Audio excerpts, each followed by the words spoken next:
Hey there, and welcome back. If you are settling in now, drawing the covers a little higher, letting the frets of the day begin to loosen and recede, letting the breath go out a little longer than it went in, good. Because the story I want to tell you tonight is one of the great life stories of the 18th century. It is the story of a woman who, by the time she was 20, was the most famous woman in England. And, as always, I'd love to know where in the world are you listening from, and what time is it for you? And if you enjoy these cozy journeys through history, consider subscribing so you don't miss the next one. Whether you're here to drift into sleep or to follow the currents of history, I'm glad you're with me. By the time she was 30, she was perhaps the most famous woman in Europe. By the time she was 40, she had become a slightly tragic figure whom the pity of the London drawing rooms could no longer entirely conceal. By the time she was 48, she was dead, worn out by the accumulating costs of a life that had been, by every measure, exhausting in ways the 18th century world had not yet developed the language to describe. Her name was Georgiana Cavendish. She had been born Georgiana Spencer. She was the 5th Duchess of Devonshire, by virtue of a marriage that had been arranged for her at 17, and that she had walked into with the obedient cheerfulness that her upbringing had instilled in her.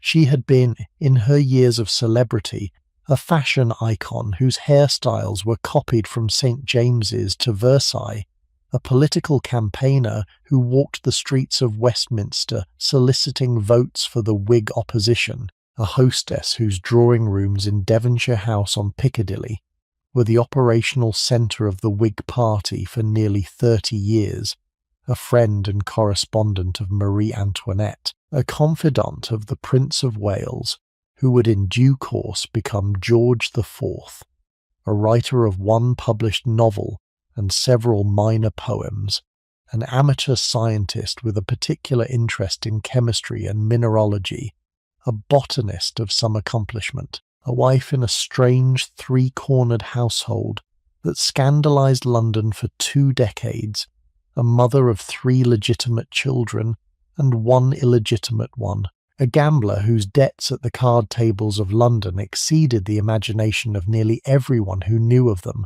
and finally a sick woman whose long final illness was the slow result of every kind of physical and emotional accumulation that the previous 31 years of marriage had produced. Tonight we are going to walk through her entire life. We are going to begin in the great house at Althorpe in Northamptonshire, where she was born in June 1757 to one of the wealthiest aristocratic families in England. We are going to walk through the childhood that her mother arranged for her in the various Spencer houses of England and on the continent. We are going to follow her, at 17, into the great Cavendish marriage that her father had negotiated. We are going to watch her, at 18 and 19, become the celebrity of London, with her 3-foot hairstyles and her ostrich feather headdresses and her command of the theatrical arts that public visibility in 18th century London required. We are going to watch her, at 26, take to the streets of Westminster in the famous election of 1784 in a campaign of personal canvassing that was so unprecedented for a woman of her position that the popular satirists never quite stopped attacking her for it. We are going to watch the slow complications of her marriage develop, the failure to produce an heir for nearly a decade, the arrival in the household of Lady Elizabeth Foster, the strange long arrangement that the 3 of them constructed between them. We are going to watch the legitimate children eventually come little G in 1783, Harrio in 1785, the heir Hart in 1790. And we are going to watch the gambling debts that had been accumulating since her early 20s reach the catastrophic figures that the closing decade of the century would produce. We are going to watch her, in 1791 and 1792, conduct the disastrous affair with Charles Grey that produced the illegitimate daughter she would have to give up. And we are going to follow her into the European exile that her husband forced her into as the price of remaining married. We are going to watch her return to England in 1793. We are going to watch her, in 1796, nearly die of the eye infection that left her permanently disfigured. We are going to watch the slow diminishment of her later years. We are going to leave her, at the end, in the upstairs bedroom at Devonshire House on the 30th of March 1806, dying at 48 in the slow way that the worn-out heart of a long-strained life eventually produces. And we are going to look, briefly, at what came after, at the Duke's surprising grief, at the eventual marriage of Bess Foster to the widowed Duke, at the children's lives, at the long thread of descent that runs from Georgiana's family forward into the centuries that followed. It is a long life. It is the kind of life that the late 18th century occasionally produced when the particular collisions of class and ambition and beauty and intelligence and family expectation and historical accident all happened to converge on one person at the right moment. We are going to take it slowly, settle in. We have time. I want to spend a moment, before we go to Althorpe in 1757, with the world Georgiana was about to be born into, because the world is one of the principal characters of her story, and it will help to have the scenery in place before the principal figure walks onto it. The world was Georgian England in the middle of the 18th century. It was a country of perhaps 7 million people, ruled by King George II, who would die in 1760, 3 years after Georgiana's birth, and would be succeeded by his grandson George III, who would reign for the entire substantive part of Georgiana's life, and would still be on the throne, by then mad and confined, when she died. It was a country whose political life was conducted by an interconnected aristocratic class of perhaps 300 families, who controlled between them the bulk of the country's land, the bulk of its inherited wealth, and almost all of its political offices. It was a country whose great houses, the country seats of the senior aristocratic families, were the operational centres of the political and cultural life of the era, in a way that is genuinely difficult for the modern reader to imagine. The great house was not a country retreat in the modern sense. It was operating capital, with its political business, its social entertainments, its agricultural and economic interests, its art collections and libraries, and its permanent staff of perhaps 50 to 150 servants. The senior aristocratic family that occupied the house was, in some real sense, the governing apparatus of the surrounding country, and the woman who in due course became the mistress of the house was, in her position, one of the most powerful women that the social arrangements of the era permitted to exist. The world was also, however, in the accumulating ways that the 18th century would gradually disclose, a world undergoing rapid and substantial transformation. The agricultural revolution was beginning to alter the economic basis of the great estates. The early industrial revolution was, by the 1770s, producing in the north of England the new manufacturing wealth that would in due course rival and eventually overtake the agricultural wealth of the South. The American colonies were beginning the uncomfortable disagreements with the metropolitan government that would, in 1776, produce the American Revolution, and would in due course transform the political imagination of the entire Western world. The French monarchy, across the Channel, was beginning the slow approach to its own catastrophe, which would arrive in 1789 and which would form the permanent backdrop to the second half of Georgiana's life. The print culture of the era was producing, by the 1770s, the new newspapers and the new political pamphlets and the new satirical caricatures that would change the relationship between the aristocratic class and the public attention that surrounded it. Georgiana, by accident of when she was born, would live her entire adult life in the middle of these transformations, and the shape of her career would be determined in important ways by the accidental conjunction of her own particular qualities with the particular new media and new political conditions of the moment in which she happened to come of age. Oh, let us go back. The Spencer family, in 1757, was at the very top of the English aristocracy without quite being at the very top of it. The family had been substantial landowners in Northamptonshire since the early 16th century, when the founding Spencer ancestor had made a considerable fortune in sheep farming during the period of the rising Tudor wool trade. The fortune had been steadily expanded across the next 2 centuries by a sequence of Spencer marriages and political alignments. By the early 18th century, the family had become connected by a particularly fortunate marriage with the great Marlborough fortune of the first Duke of Marlborough, the same first Duke whose palace at Blenheim was being built at exactly the same period, and a substantial portion of the Marlborough wealth had passed by inheritance to a junior Spencer line that would in due course become the senior line of the Spencer family.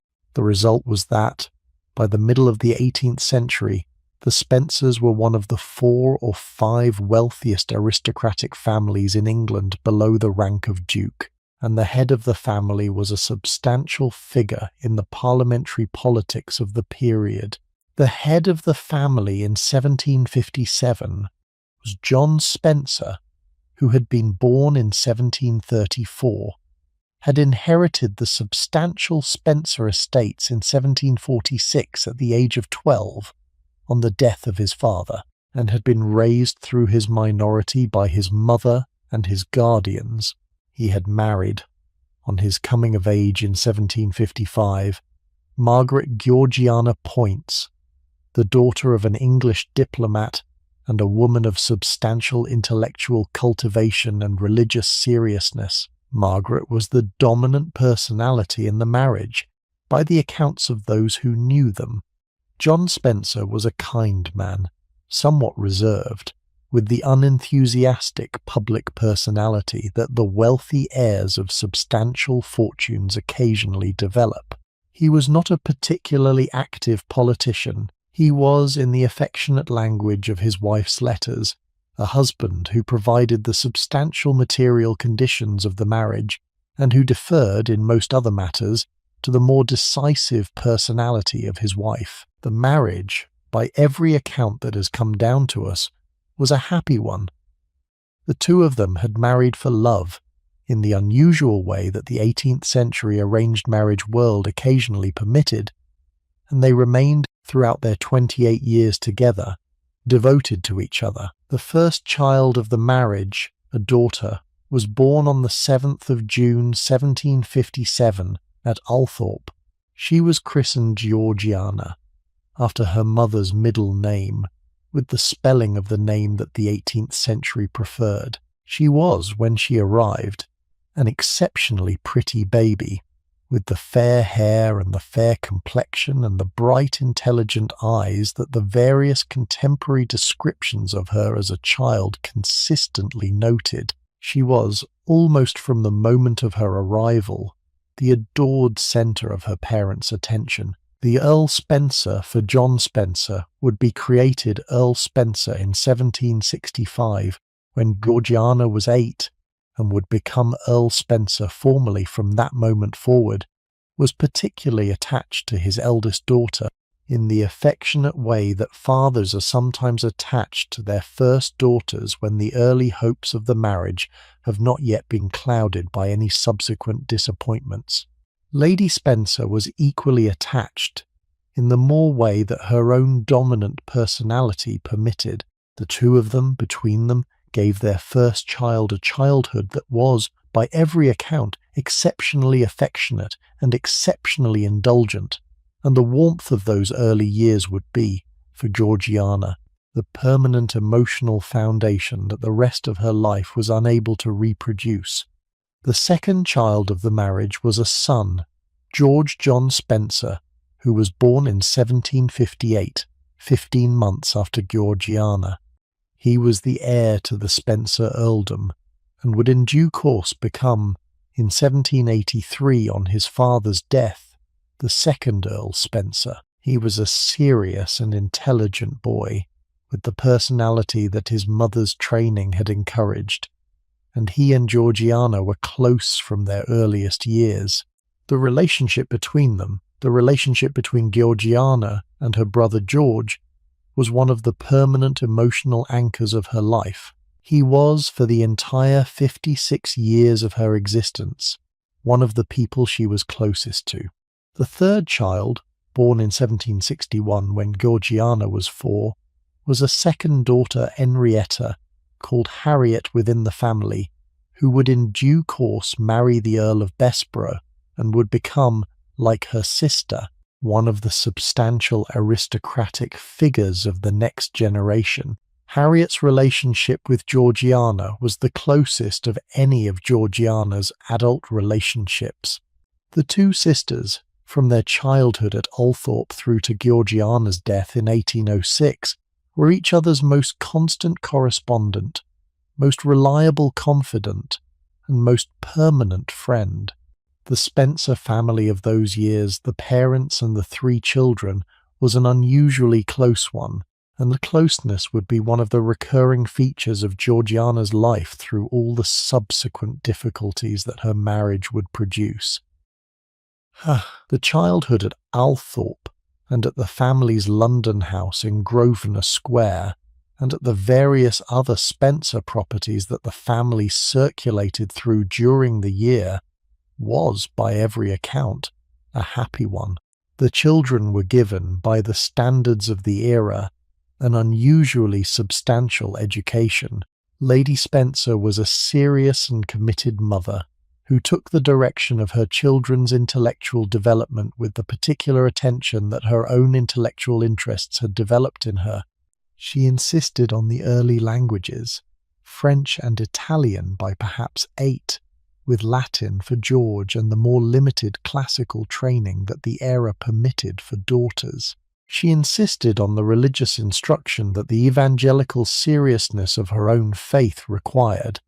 The family was Anglican, but with a particular emphasis on personal piety and daily devotion that placed them slightly to the evangelical wing of the 18th century Anglican spectrum. She insisted on the intellectual cultivation, reading, music, drawing, the accomplishments that the era expected of young women of position.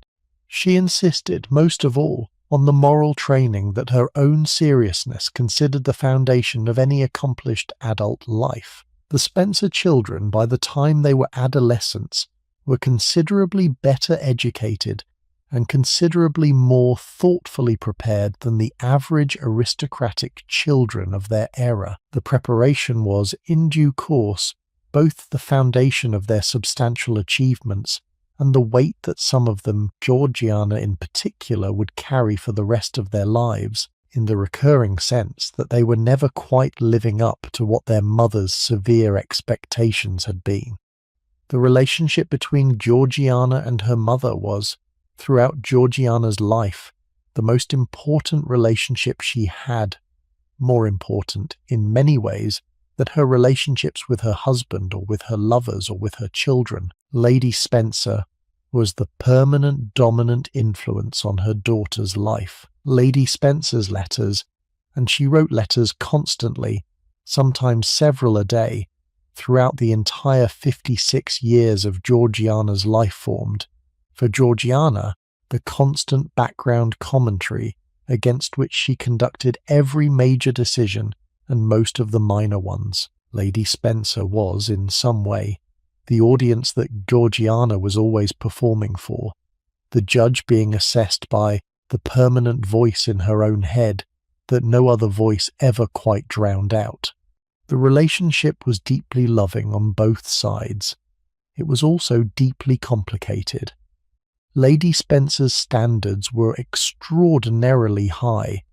Lady Spencer's evangelical seriousness considered the worldly pleasures and worldly accomplishments of fashionable London life to be, on the whole, a snare and a temptation that her daughter ought to be resisting rather than embracing.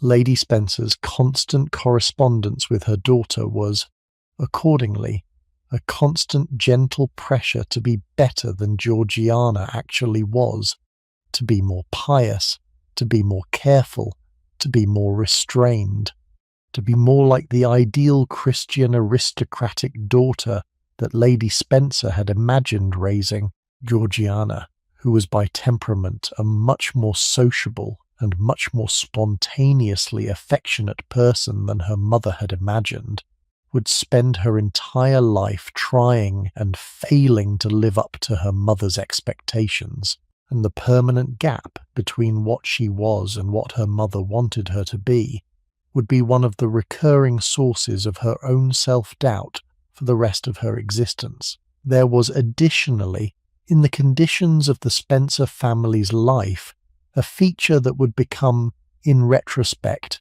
one of the determinative facts of Georgiana's adult life. The feature was the social position the family occupied with respect to gambling. Earl Spencer, Georgiana's father, was a substantial gambler. He played at cards, he played at horses, he played at the wagers that the 18th century aristocratic male was perpetually entering into. He lost, by various estimates, considerable sums over the course of his adult life, perhaps several £100,000 in total, which in the 18th century was a sum of genuine consequence, even for a family of Spencer wealth. The losses were absorbed, on the whole, by the substantial Spencer fortune, and they did not significantly damage the family's position, but they were, in the daily life of the household, a recurring background fact that the children would have been aware of from a relatively young age. The assumption that gambling was, for the aristocratic class, a normal and expected pastime, that the losses were absorbed by the substantial wealth that the class possessed, that the suffering and the recurring debts were the inevitable price of the social existence the class led, was the assumption that Georgiana, who absorbed it from her father in the uncritical way that children absorb the assumptions of their parents, would carry into her own adult life with consequences that would, in due course, be considerably more catastrophic for her than they had been for her father. And the Spencers travelled, during the years of Georgiana's adolescence, more than the average English aristocratic family of the period. The Earl had a particular fondness for the continental spas, and the family spent extended periods at Spa in the southern Netherlands, at Aix-la-Chapelle, at the various German and Italian resorts that the 18th century English aristocracy circulated through. The travels gave Georgiana, by her mid-teens, a substantial European sophistication that the average English aristocratic girl of her era did not possess. She had walked through the picture galleries of Paris and Florence and Rome. She had heard the chamber music of Mannheim and Vienna. She had spoken the daily French of the continental drawing rooms. She had been introduced to the overlapping European aristocratic circles in which her family moved. She had, by 16, the European cultivation that her later position would in due course require, and she had it through the accident of her father's fondness for travel, rather than through the more deliberate preparation that other aristocratic mothers were arranging for their daughters at home.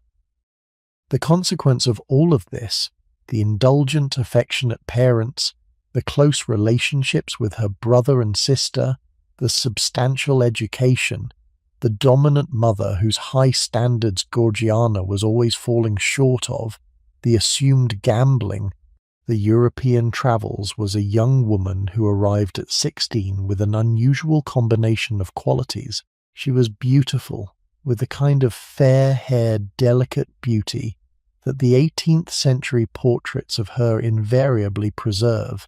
She was tall, by the standards of her era, perhaps 5'8", considerably taller than the average English woman of the period.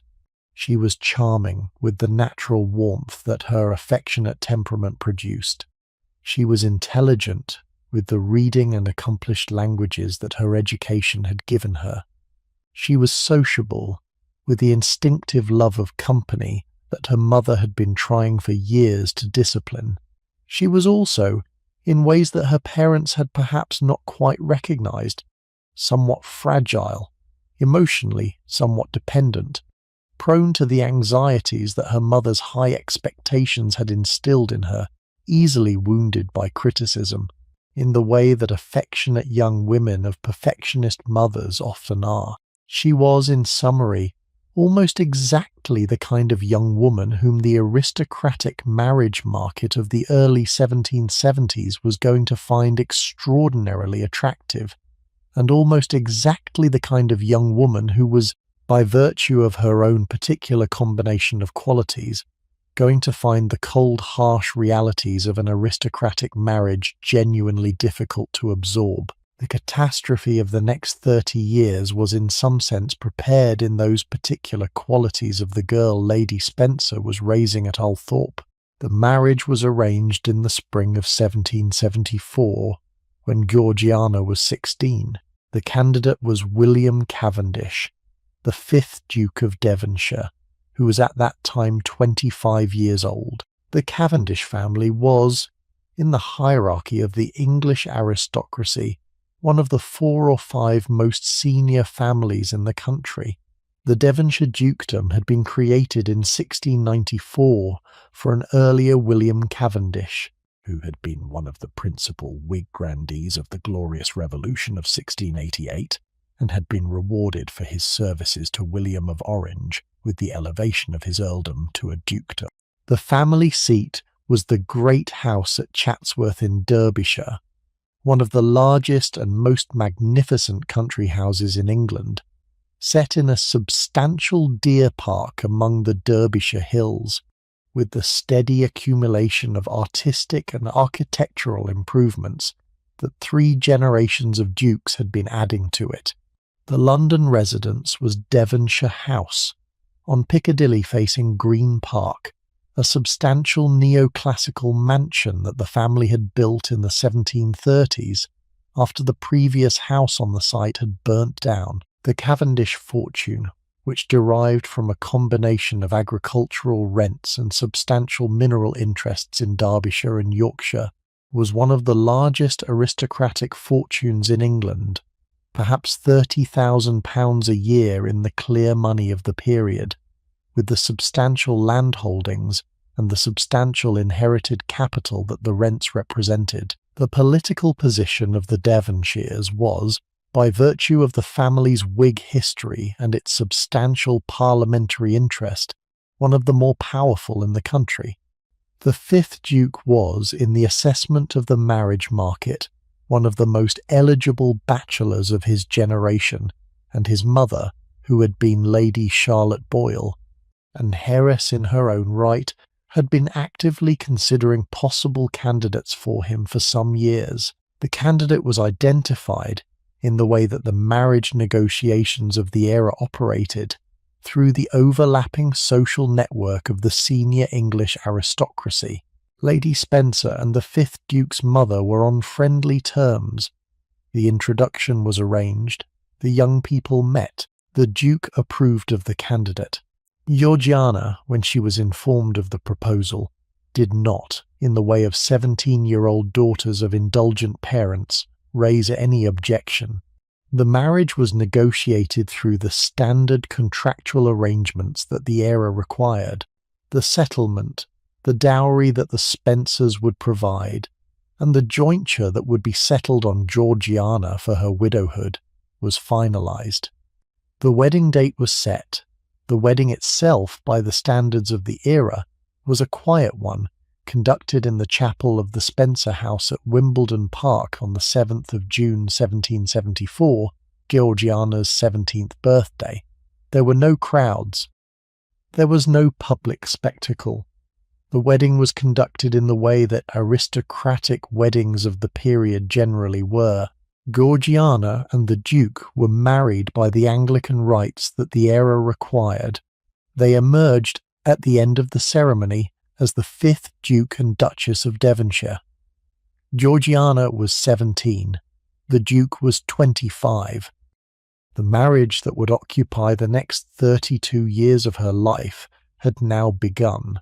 Now I want to spend a moment with the man Georgiana had married, because the husband is one of the principal figures of the story we are about to walk through, and the nature of his personality is the reason that the marriage developed in the way it did.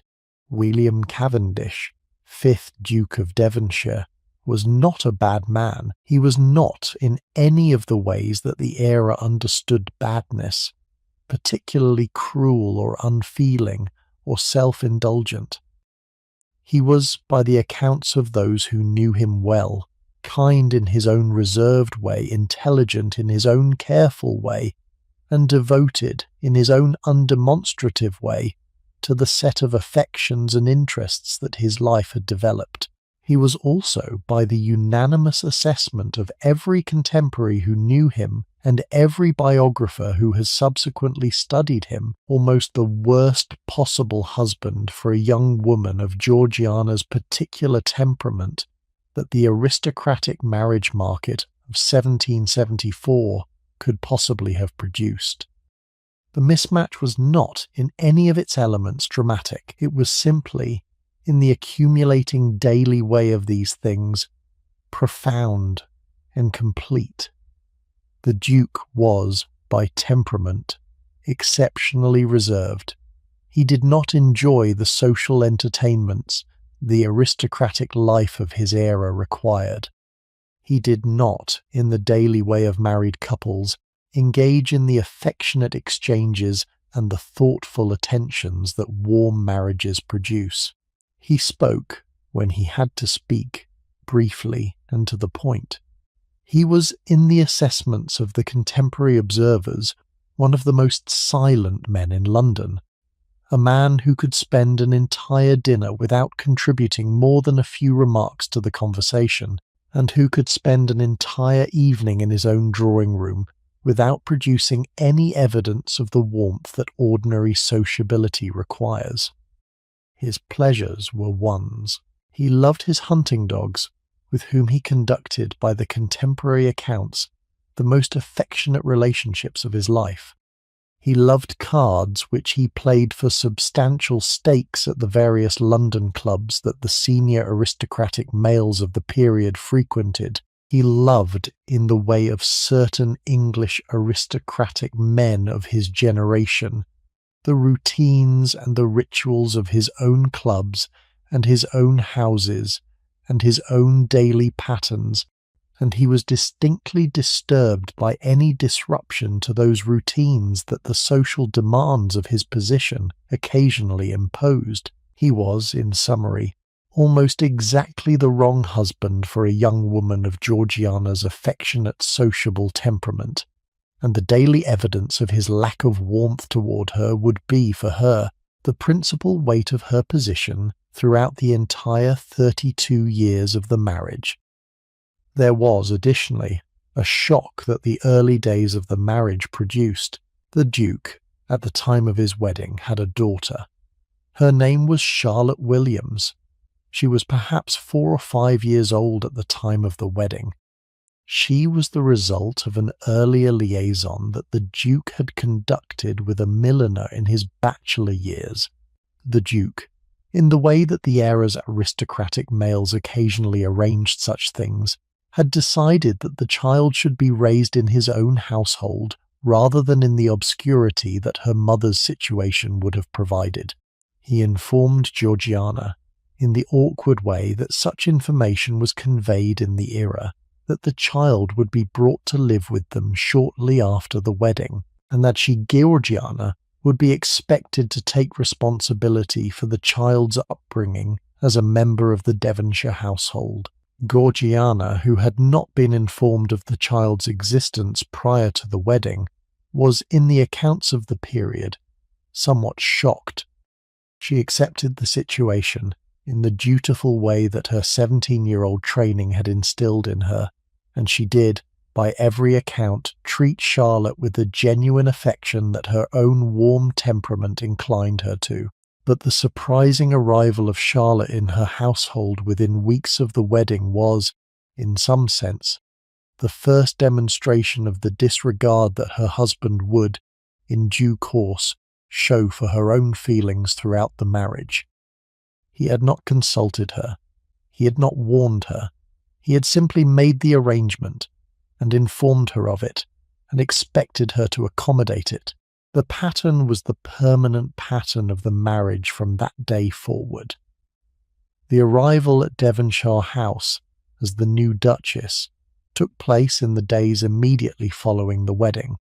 Devonshire House, as I mentioned, was on Piccadilly facing Green Park and was one of the substantial London residences of the era. The house had been built in the 1730s by William Kent, after the previous Devonshire house on the same site had burnt down in 1733.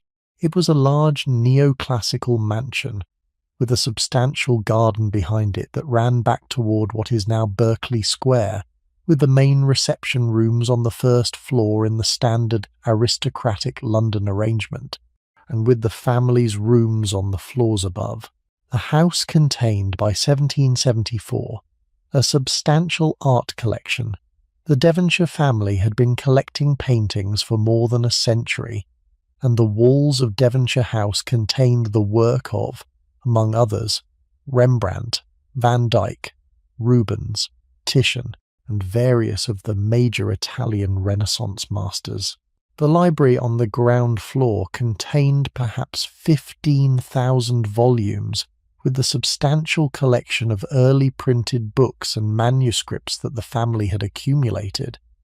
The household staff was about 60 servants. The whole apparatus of the great London house was, by every measure of the era, one of the most substantial establishments in the country, and the 17-year-old new Duchess walked into it with the bewildering combination of new responsibilities and new expectations that the position required.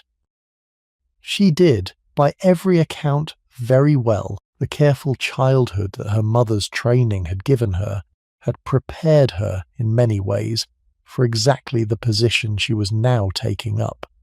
She knew the languages, she knew the social protocols, she knew from the various continental and English country houses of her childhood the daily management of a substantial household. She had the natural warmth that her temperament had given her, which made her, almost from the moment of her arrival at Devonshire House, popular with the staff.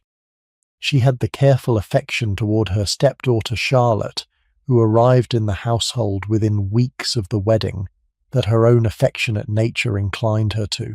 She had, most of all, the instinct for sociability that the position of a great London hostess required, and within weeks of her arrival at Devonshire House, she was beginning to conduct, in the initial way that the early days of the season permitted, the entertaining that the position involved. What she did not have, however, was a husband who was capable of providing the daily emotional warmth that her own temperament required. The Duke, in the first weeks of the marriage, was correct in his manner toward her, but was not, in any meaningful sense, affectionate.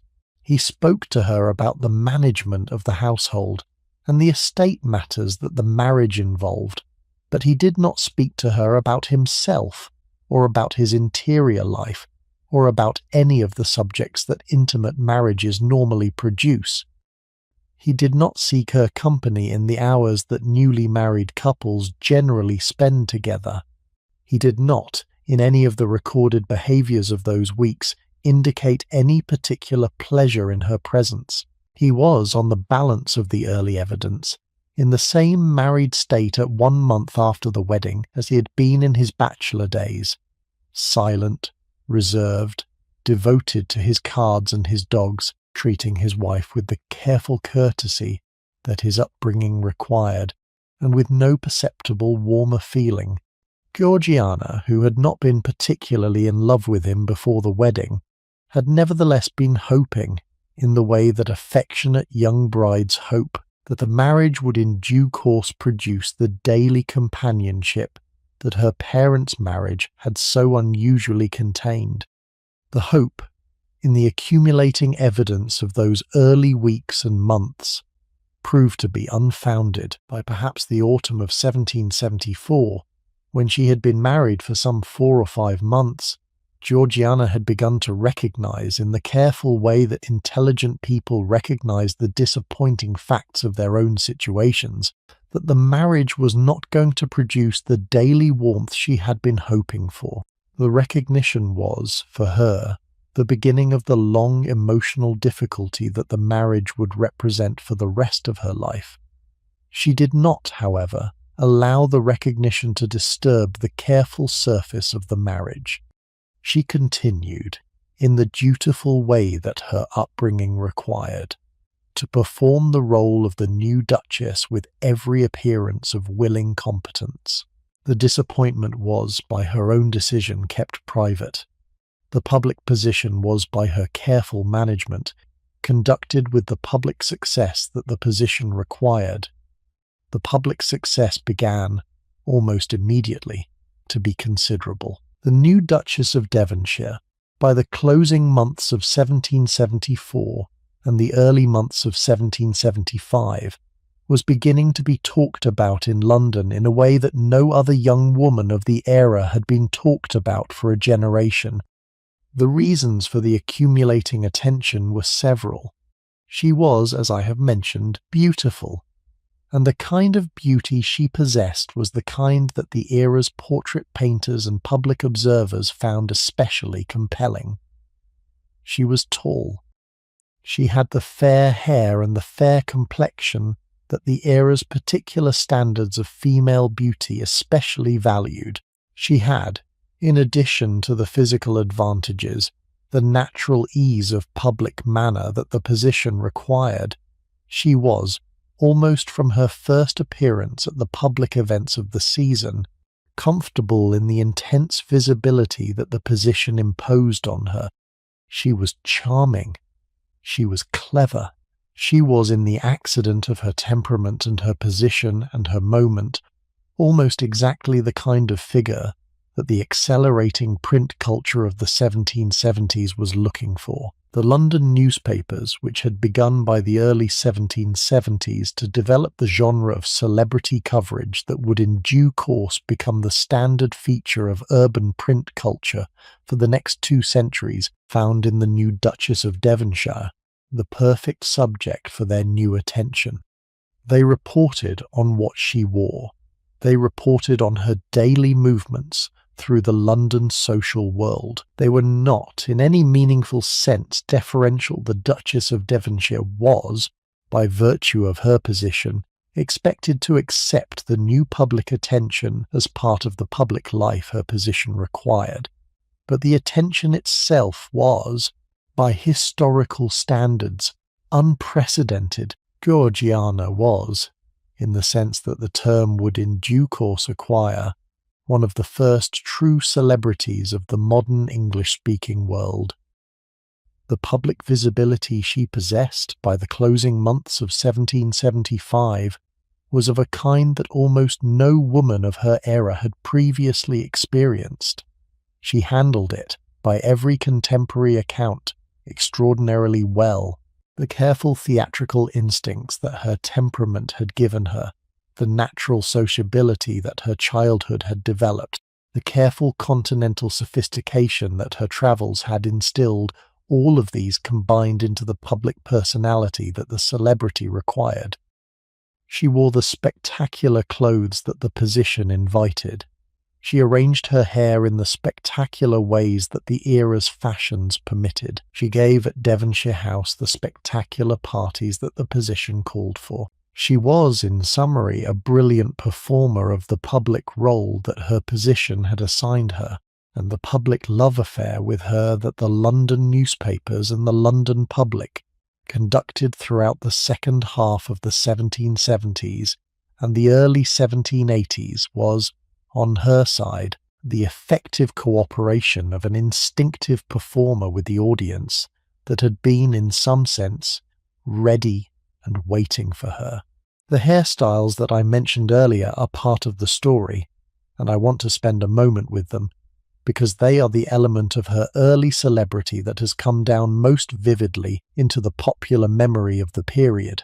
The hair fashion of the mid-1770s, in the overlapping French and English aristocratic worlds, was the enormous upswept hairstyle that the French had developed in the closing years of the previous decade, and that the English had taken up with enormous enthusiasm in the years immediately following. The principle of the style was that the hair was teased and powdered and arranged over a wire frame on top of the head, in a structure that could rise as high as 3 feet above the wearer's natural hairline. The structures were then decorated with the variety of accessories that the wearer's imagination could supply: flowers, ribbons, pieces of jewellery, models of ships and birds and other objects, and most famously the ostrich feathers that became, in the popular imagination of the era, the signature of the hairstyle in its highest form. Georgiana, who had enthusiasm for the elaborate possibilities of the style, became almost immediately one of its most celebrated practitioners. She wore the spectacular hair, with the ostrich feathers and the additional decorations, at the important events of the season. The public response was, on the whole, the public delight that such spectacular performances generally produced. The fashion, in due course, became almost universally associated with her. The popular term for the high feathered headdress was, by the late 1770s, the Devonshire feather, and the wide adoption of the style across both London and Paris was, in the contemporary attribution, substantially Georgiana's doing. The fashion celebrity was the first stage of her public career. The political celebrity, which would in due course overshadow it, was about to follow.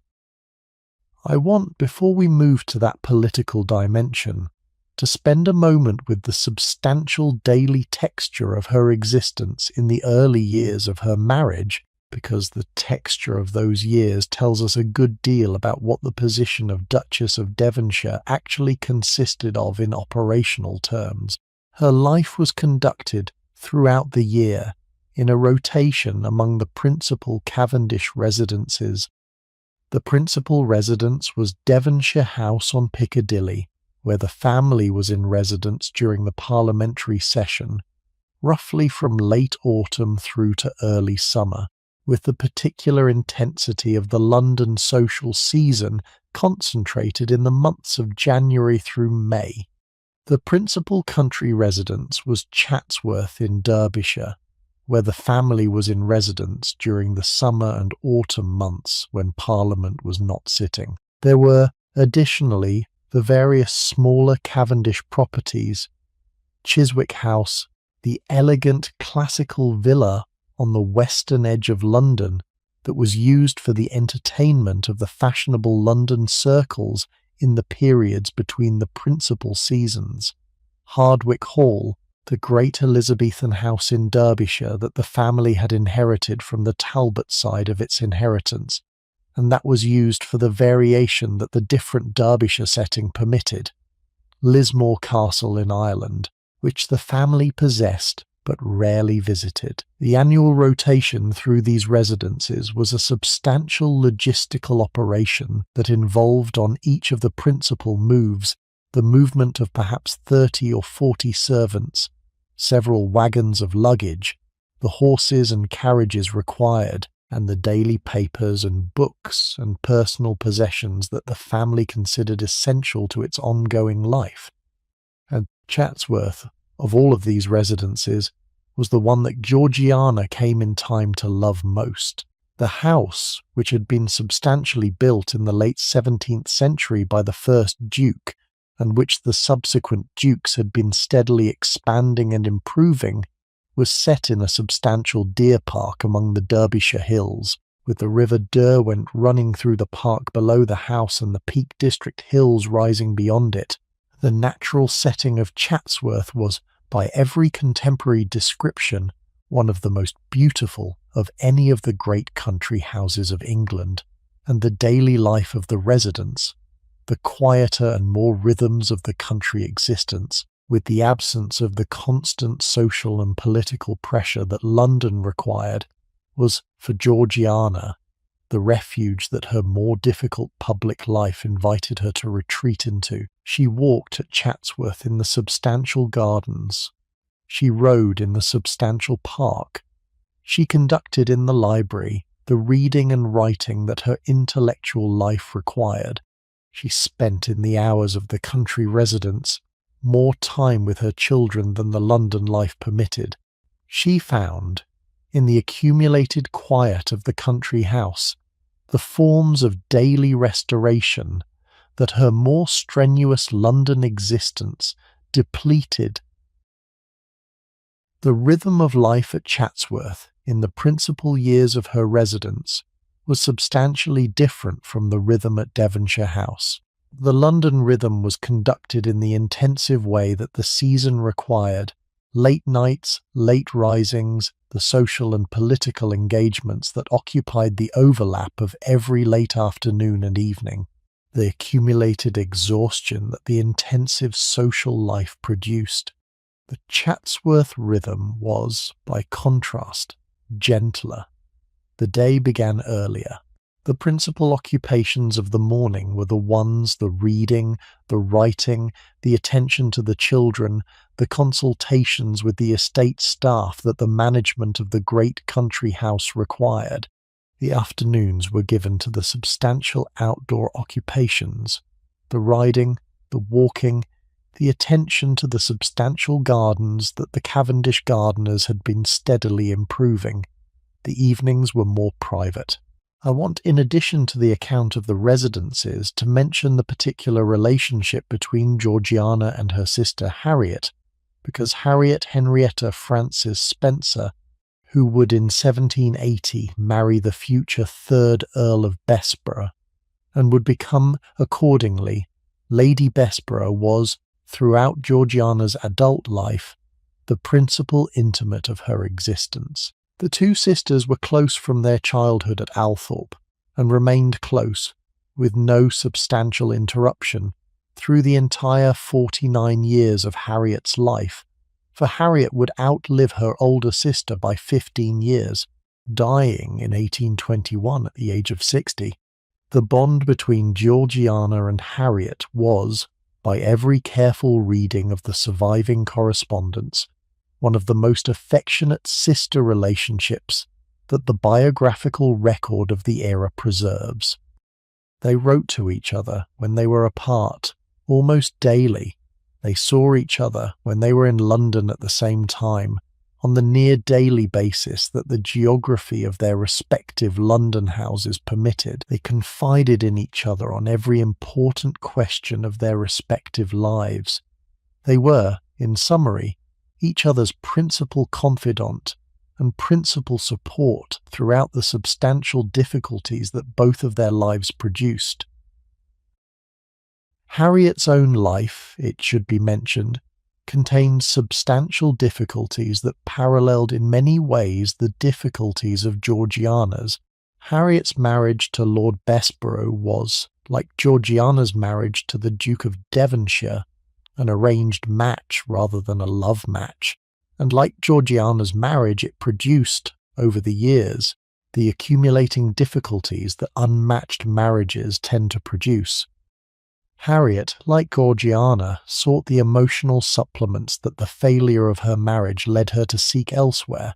She conducted throughout much of the period between perhaps the late 1780s and the early 1800s an extended affair with a younger man called Lord Granville Leveson Gower, the same Lord Granville who would in due course after Georgiana's death marry Georgiana's daughter Hario. The genealogical complication that the subsequent marriage produced, in which Hario married the man who had been her aunt's lover for the previous decade, was managed with the careful discretion that the social arrangements of the senior aristocracy regularly required. Harriet would also, in due course, have a son who would become one of the most famous figures of the early 19th century in his own right. For one of her 4 children was William Lamb, the future Lord Melbourne, who would in due course be Queen Victoria's first Prime Minister and her trusted political mentor in the early years of her reign.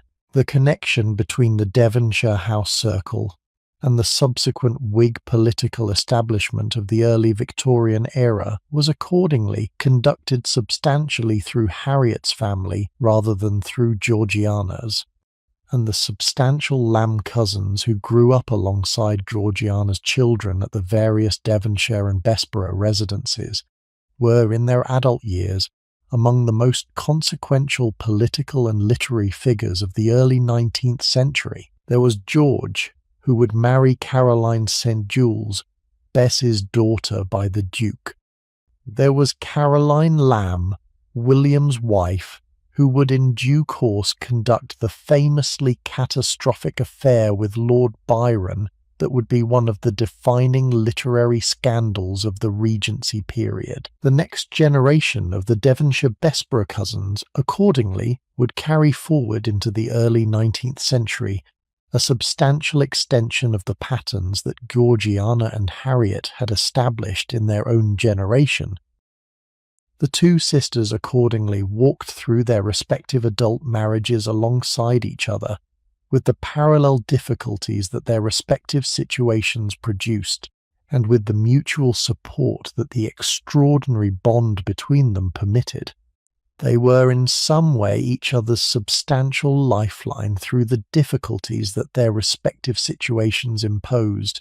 The bond between them is one of the more affecting features of the documentary record of the era, and the letters between them, which have been preserved in considerable numbers and have been studied extensively by the subsequent biographers, are among the richest sources for the psychological and emotional reality of senior aristocratic women. Lives in the late 18th century. The political dimension of Georgiana's life developed out of the political position of the Devonshire family. The Cavendishes had been, since the 17th century, one of the principal Whig families in England. The first Duke of Devonshire had been one of the group of senior aristocrats who had invited William of Orange to take the English throne in 1688. The subsequent dukes had been substantial Whig figures throughout the 18th century. The 5th Duke, although he was not himself a particularly active politician, his reserved temperament was as little suited to public political life as it was to most other forms of public engagement, was the head of one of the principal Whig families in the Count, and Devonshire House, by virtue of his position, was one of the principal operational centres of the Whig party. The entertaining that took place at Devonshire House was, accordingly, not merely social. It was, in the way of the era, also political. The dinners and the evening assemblies at the Piccadilly House were the occasions on which the Whig leadership conducted the business of the party, the discussions of strategy, the negotiations between the various factions, the accommodations among the various leading figures. Georgiana, when she arrived at Devonshire House in 1774, walked into this political function of the household and almost immediately began to take it up as her own. She had, from her childhood at Althorpe, a developed interest in politics. Her father had been a moderately interested observer of parliamentary affairs. Her mother had been a serious reader of the political pamphlets and newspapers of the era, and Georgiana herself had, by 16, the basic political literacy that the era's substantial education provided.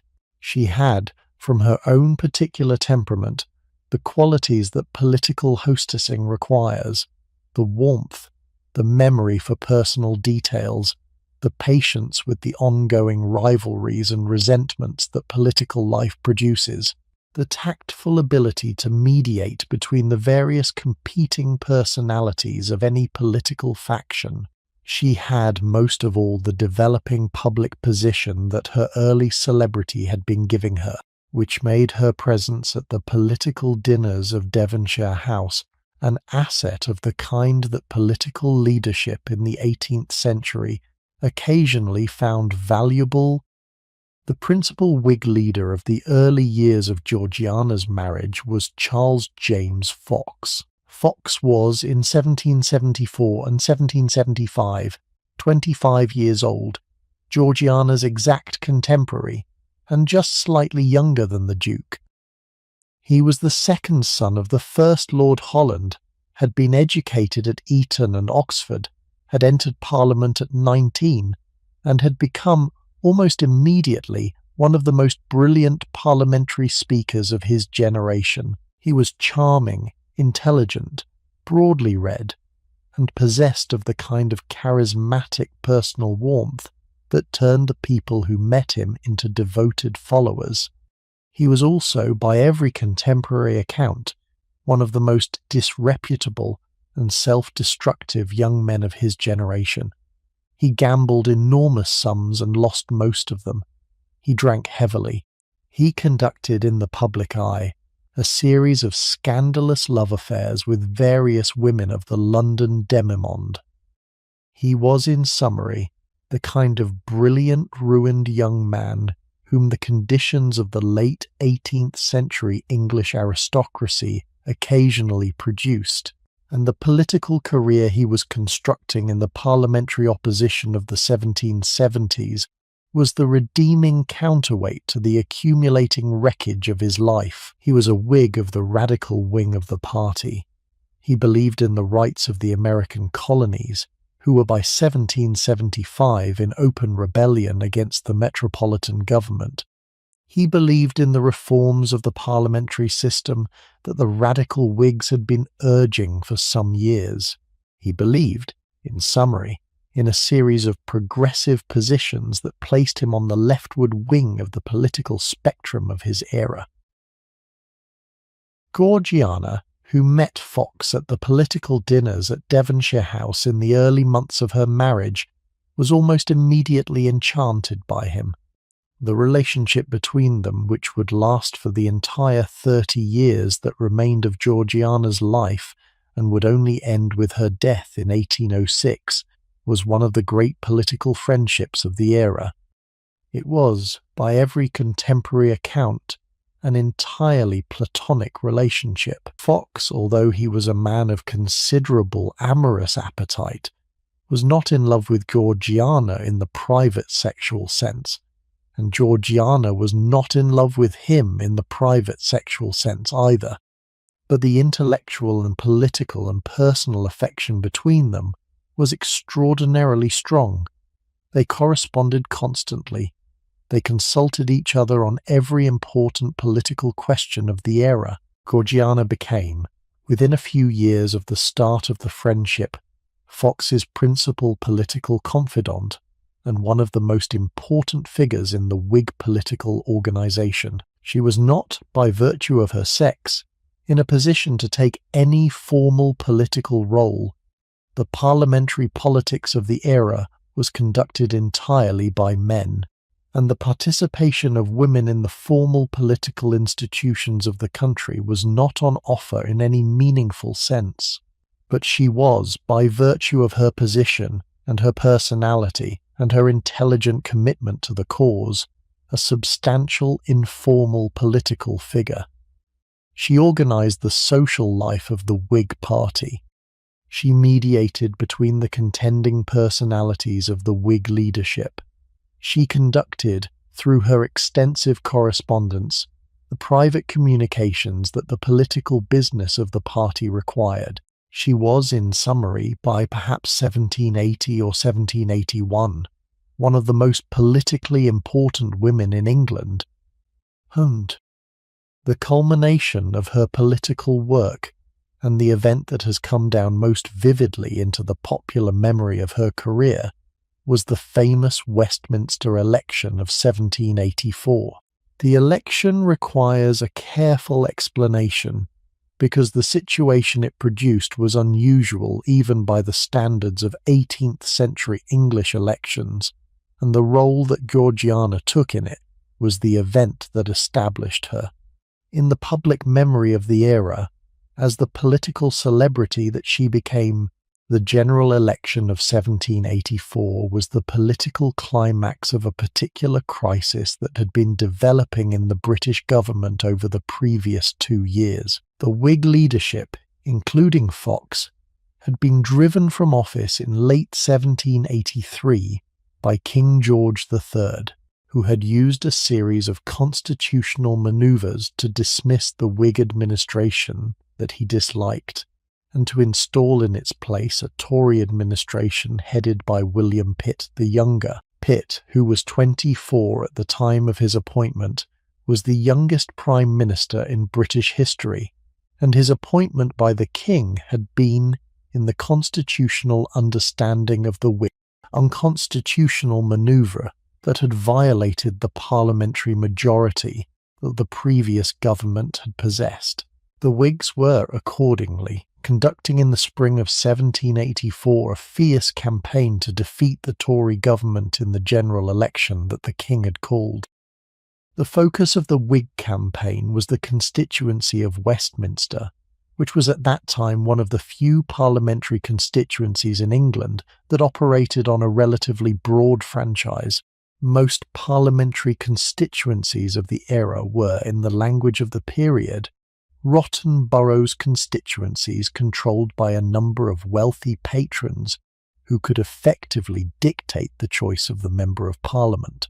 Westminster, by contrast, had a substantial popular electorate of perhaps 12,000 voters, with the consequence that the contests for the constituency were genuinely competitive in a way that very few 18th century parliamentary contests were.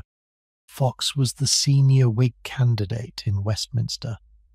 The contest there was, by virtue of his celebrity and the wider political importance of the election, the most watched parliamentary contest in the country. Georgiana, who had been a substantial supporter of Fox throughout the previous decade, decided to take an active role in his campaign.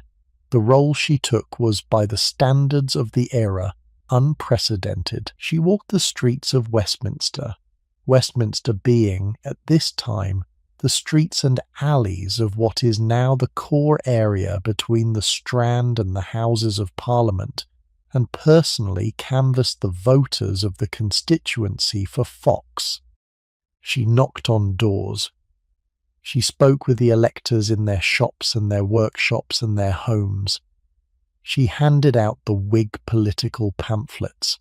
She was, in the sense that the activity required, a street campaigner in the modern political sense of the term. The activity was, in the public perception of the era, simply not a thing that women of her position did. The women of the senior aristocracy did not walk in the streets. They did not engage with the voters of unfashionable London. They did not, in any recognisable form, conduct the public political work that was, by the assumptions of the era, the exclusive business of men. Georgiana did it anyway. The tactic she had decided on, and that her sister Harriet, who joined her in the campaign, supported with equal enthusiasm, was the direct personal canvass that the contest required. The two of them walked through Westminster, dressed in variations of the Whig colours of buff and blue, with ostrich feathers in their hats and foxtail ornaments on their sleeves. They went to the shops and the alehouses and the private houses of the Westminster electorate.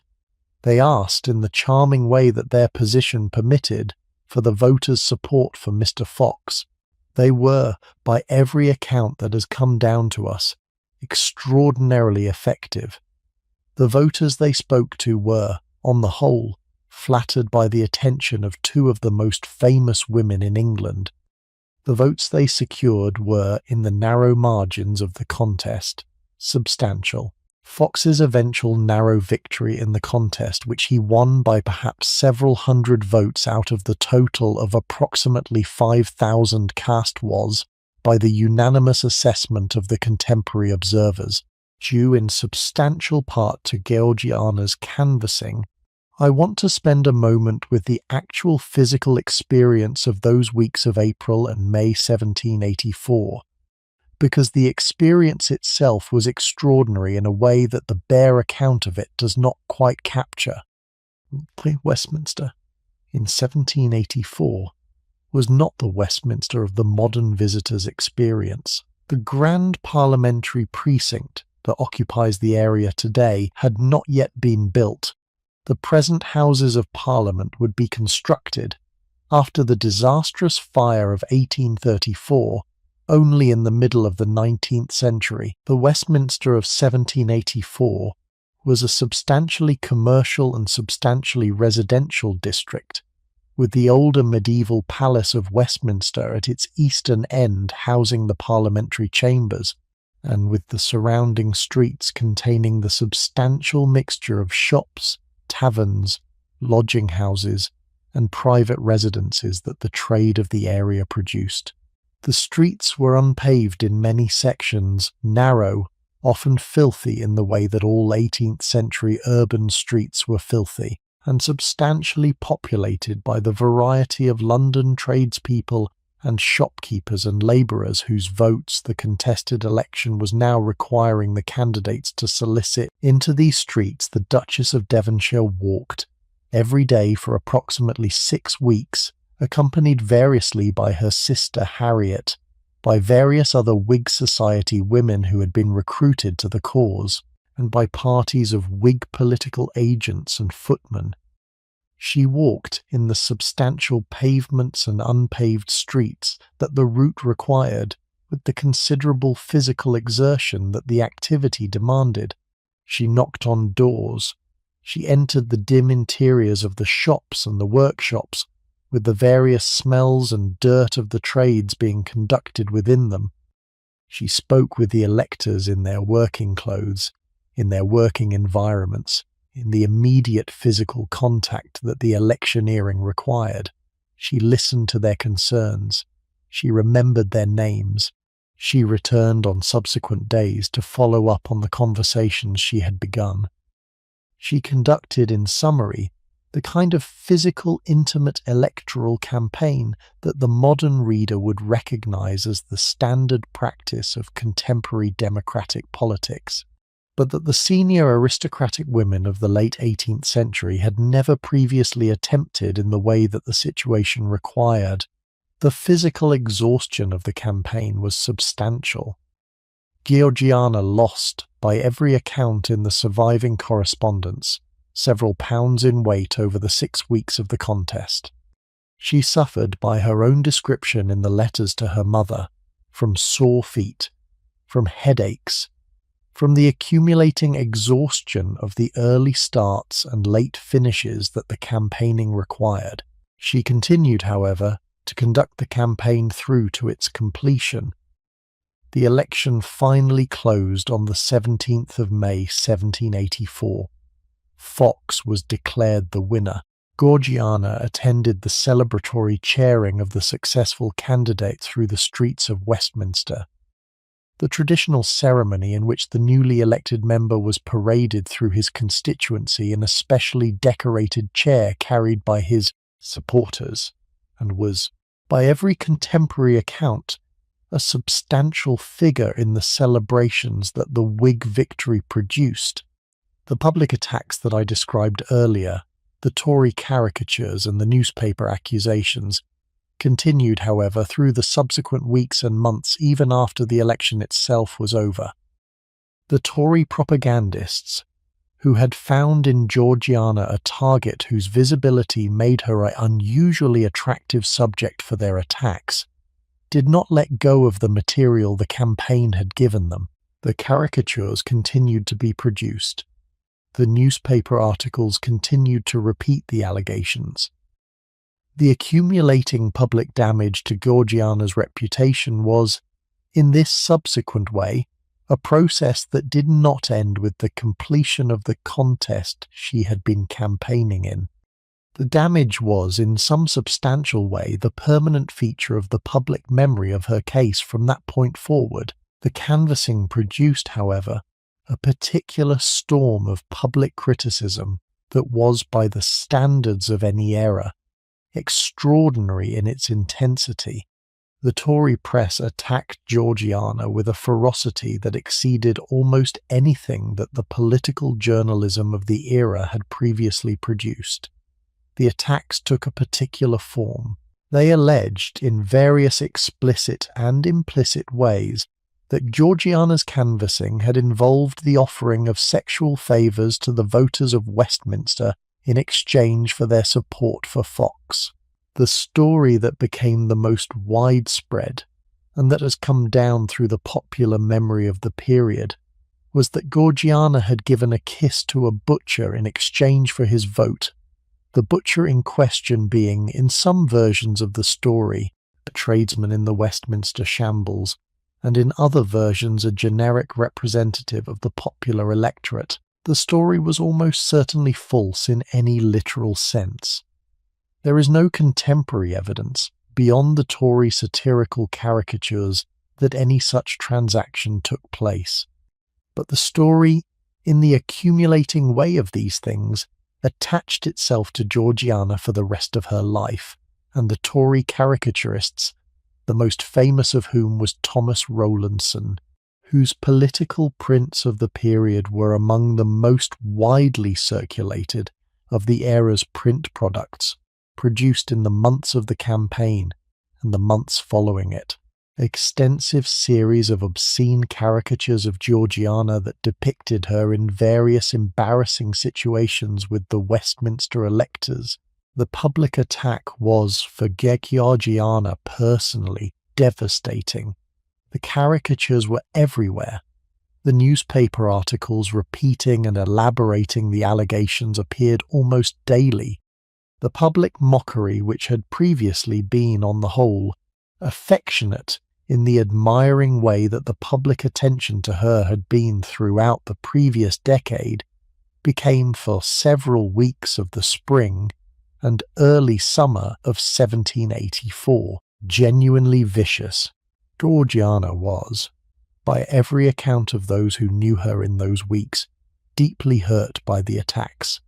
She had not, in any of her own understanding of what she was doing, considered her canvassing to be in any way improper. She was a duchess, doing the political work that her substantial political commitments inclined her to. She had not, in any sense, committed any impropriety. The public attack was, in this sense, unjust as well as painful. She did, however, persist with the canvassing. The instinct of her temperament was to continue with what she had started, and the tactical importance of the canvassing for Fox's narrow victory was such that she could not in any good conscience have abandoned it. She finished the campaign. Fox won. The political objective had been achieved.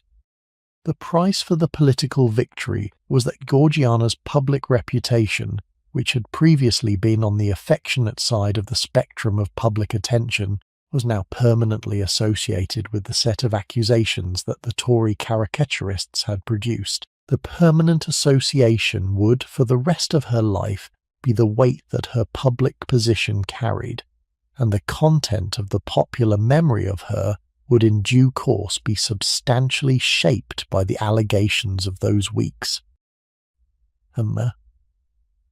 Hilful. The year 1784 was, in some sense, the high water mark of Georgiana's political career, and the way that the year ended with Fox's victory and Georgiana's reputation simultaneously vindicated and damaged was the demonstration that the political position of a woman of her era was, in the final analysis, an impossible one. She had succeeded in terms at what she had set out to do. The price for the success had been a set of public attacks, that no success could have made worth bearing. She had, in the bitter way of these things, won and lost simultaneously, and the permanent conclusion she would take from the experience was the recognition that the political activity she enjoyed could be conducted by a woman of her position, only at the cost of public reputation that no intelligent woman of her era could have considered worth paying twice. She did not, accordingly, repeat the street canvassing of 1784 in any subsequent election. She continued to conduct the political hostessing at Devonshire House, which was the more conventionally permissible form of political work for a woman of her position. She continued to correspond with Fox and with the other Whig leaders in the substantial way that her political commitments required, but the public engagement of the 1784 campaign was the high point of her public political career, and the lessons of it were, in the accumulating way of these things, absorbed through these years. While her public visibility was producing the spectacular attention that her position generated, there were two relationships of substantial importance that I want to mention before we move on, because the two of them, the friendship with the Prince of Wales and the correspondence with Marie Antoinette, give us the measure of the kind of celebrity Georgiana had become by the middle years of the 1780s. The feature of her celebrity was that it was no longer a specifically English celebrity. It was an international one. The fashion innovations she introduced in London were copied within weeks in Paris and Vienna. The political activities she conducted in Westminster were reported in the foreign newspapers of the European capitals. The substantial figure she had become was, by the middle years of the 1780s, one of the small senior celebrity figures of the entire European aristocratic world. The Prince of Wales, who had been born in 1762 and was accordingly 5 years younger than Georgiana, became one of her most devoted admirers in the early 1780s.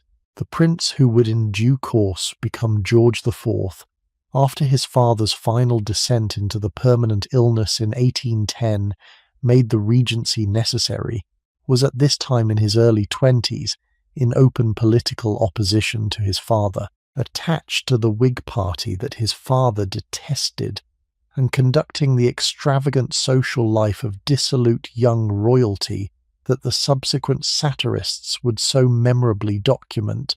He was a frequent visitor at Devonshire House, where his Whig sympathies and his admiration for the Duchess made him a natural participant in the social life of the circle.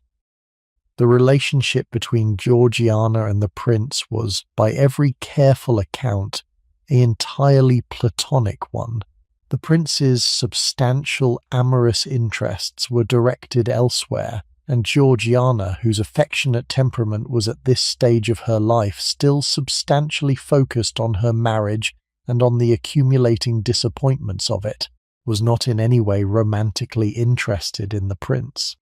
The relationship was a genuine political and personal friendship between two senior figures of the Whig social world. It would last for the substantial remainder of Georgiana's life, with the prince in due course paying her substantial visits during her final illness in 1806 and writing the affecting letters of grief that the event produced in him.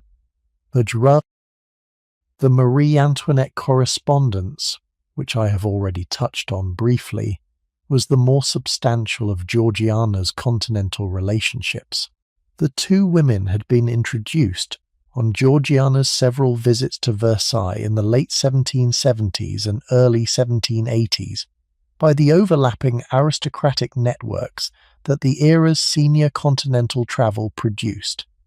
The affinity between them was the immediate result of the parallels in their respective situations. They were almost exact contemporaries.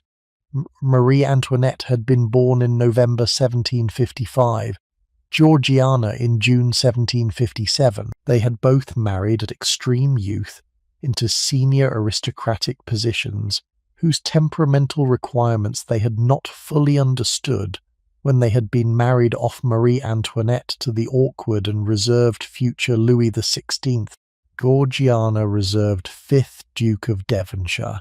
They had both, in the early years of their respective marriages, suffered from the problem that the marriages had not produced the heirs the dynastic situations required. They had both, in their respective ways, found substantial consolation in the fashion and social life that their senior positions permitted them to lead. They were, in summary, variations on a same theme.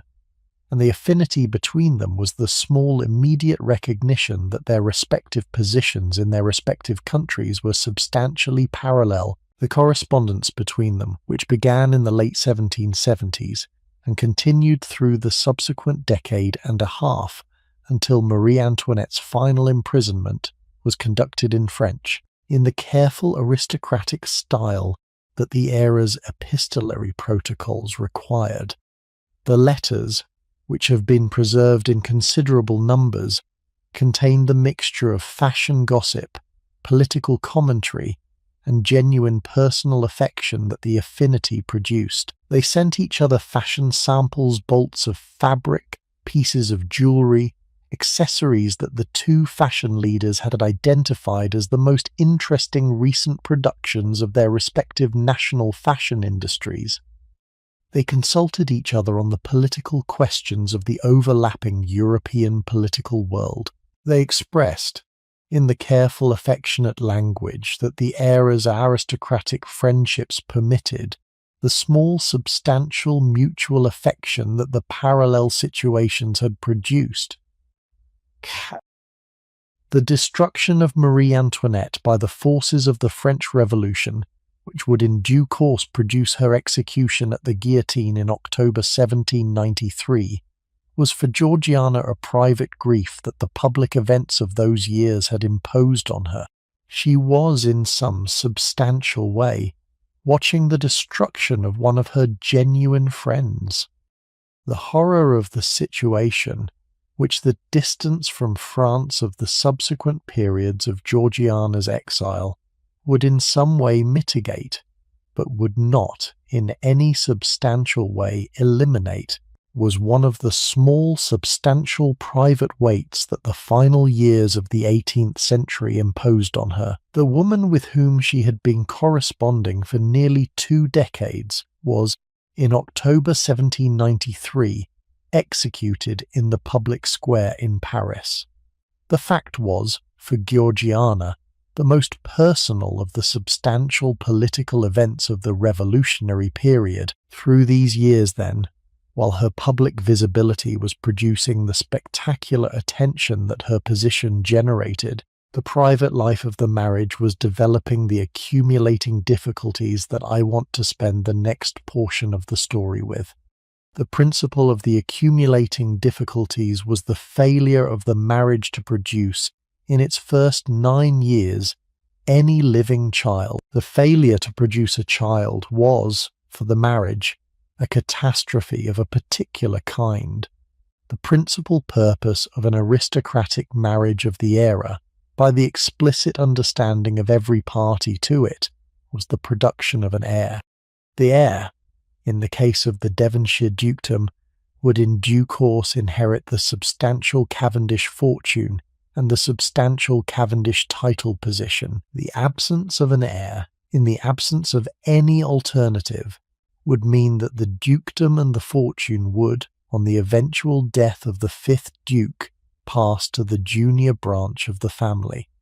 The Duke had a younger brother, Lord George Cavendish, whose son would be the heir presumptive in the absence of any direct issue. The direct issue was, by the standards of the era, the primary obligation of the marriage, and the failure of the marriage to produce any direct issue in its first 9 years was, by the standards of those involved, a genuinely serious problem. The medical history of the failure has been, in the various biographies that have been written of Georgiana, the subject of considerable careful study. Georgiana had, by the evidence of the surviving correspondence, perhaps 4 or 5 early miscarriages in the years between 1774 and 1783. The medical reasons for the recurring miscarriages have not been definitively established and probably cannot be. The medical evidence of the era is too to permit any definitive modern diagnosis. The effect of the recurring losses, however, was clear. Georgiana, who had been hoping with the accumulating intensity of the years for the child that the marriage required, was facing, by the early 1780s, the accumulating evidence that the children might not after all come. The accumulating disappointment was, for her personally, one of the principal weights of those years. She wrote to her mother about the recurring miscarriages with the sadness that the experience produced. She submitted, in the way that the era's medicine permitted, to the various medical treatments that the physicians of the era recommended. She did, in summary, everything she could to produce the child the marriage required. The child, for 9 years, did not come. The accumulating difficulty of the childlessness was additionally the occasion for the deterioration in the relationship between Georgiana and the Duke. The Duke, who had been correctly distant in the early years of the marriage, became, by the early 1780s, distinctly cooler. He spent more time at his clubs. He conducted, in the private way that the era's protocols permitted, a series of relationships with various women of the London demimonde. The evidence of the marriage's difficulties was, by 1782, sufficiently visible to the London social world that the private gossip of the period had begun to register it. Georgiana, who was at this point 25 years old, had been married for 8 years, had produced no living children, and was watching her husband withdraw further into his own private occupations. She was, in the private despair of those years, in a state of considerable unhappiness that the public brilliance of her London life was concealing, on the whole, but that her intimate friends and her mother were perfectly aware of. It was at this particular moment, in the spring of 1782, that Georgiana met Lady Elizabeth Foster, and the encounter at Bath in the late spring of that year was the event that began the long arrangement that would become, in due course, the most discussed feature of the marriage. I want to spend now a careful portion of the story with Bess Foster, because Bess Foster is one of the most extraordinary figures of the period, and the way that she insinuated herself into the Devonshire household over the months and years following that initial meeting is one of the more remarkable private operations of the era.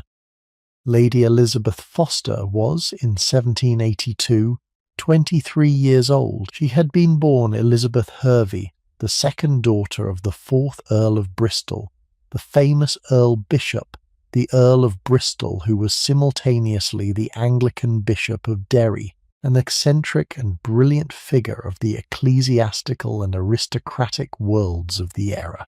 She had been raised in the unsettled Hervey household, in which the Earl's various enthusiasms and absences had produced a chaotic family life, in which his daughters had received less of the careful affection and careful preparation that other aristocratic daughters of the era received. She had married at 19 an Irish Member of Parliament called John Thomas Foster, in a marriage that had been arranged by her father with the minimum of consultation. The marriage had been by every account an unmitigated disaster. Foster was a difficult and possibly violent man. The marriage had produced 2 sons in its first 3 years, and had then collapsed in an acrimonious separation that had left Bess, in 1782, separated from her husband, deprived by him of access to her 2 children, for the legal protocols of the era gave the custody of children automatically to the husband in any marital dispute, and reduced to a marginal financial position that the allowance her father provided was barely sufficient to support. She had taken refuge, in the spring of 1782 at Bath, where the inexpensive lodgings and the modest social life permitted her to maintain a respectable existence on the means available. It was at Bath, in May of that year, that the Devonshires arrived for a visit, during which Georgiana was hoping that the medicinal waters might assist with her recurring fertility difficulties. The two women met. The instant attraction between them, on Georgiana's side, was extraordinary. Bess was beautiful, in a darker and more exotic way than Georgiana was. She was charming, with a kind of intense personal attention that produced, in the people who encountered her, a remarkable feeling of being especially noticed and especially valued. She was intelligent, with a considerable cultivation that her years at Bath had given her time to develop. She was, most of all, in a situation of genuine distress that Georgiana's own affectionate temperament responded to with the immediate generosity that her temperament always produced in the face of visible suffering. Bess told Georgiana, in the intimate conversations of those weeks at Bath, the detailed story of her marriage and her separation and her loss of her sons and her reduced circumstances. The story was, by every reasonable assessment, substantially true in its particulars, although it has been pointed out by the various biographers that Bess had a considerable gift for the selective presentation of her situation in the ways that her audience would find most affecting. Georgiana, who had her own private sources of unhappiness in those weeks at Bath, was profoundly moved by Bess's situation. She offered, in the instinctive generosity of her temperament, the immediate practical help that Bess's position required. She would write to her mother and her friends to find Bess a respectable position. She would, if necessary, take Bess into her own household. She would, in summary, do for Bess whatever a generous friend in her position could do for an unfortunate friend in Bess's position. The arrangement that emerged from those weeks at Bath, by the time the Devonshires returned to London in the early summer of 1782, was that Bess would accompany them. She would travel with them to Chatsworth for the autumn. She would, on a temporary basis, that no party to the arrangement quite specified, become a member of the Devonshire household. The temporary basis became, over the subsequent months, a permanent one. Bess accompanied the Devonshires to all of their principal residences. She was given a bedroom at Devonshire House, a bedroom at Chatsworth, a place at the family table at every meal.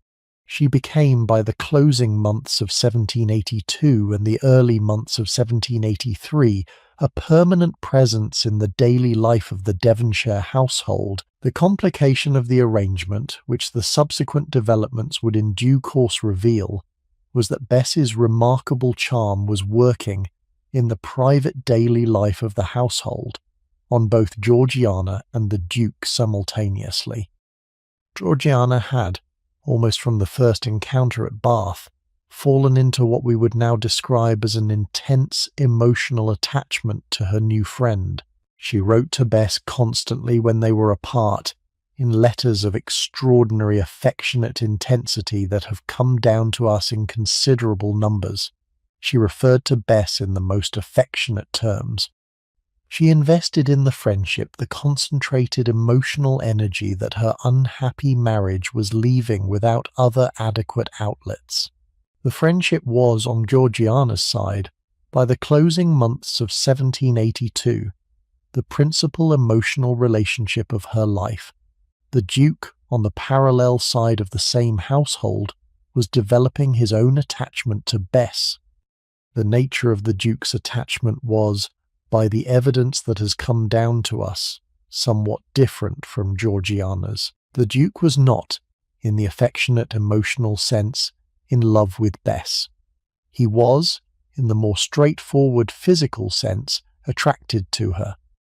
Bess, who had considerable accumulated experience in such situations, and a clear understanding of where her own advantage lay did not discourage the Duke's interest.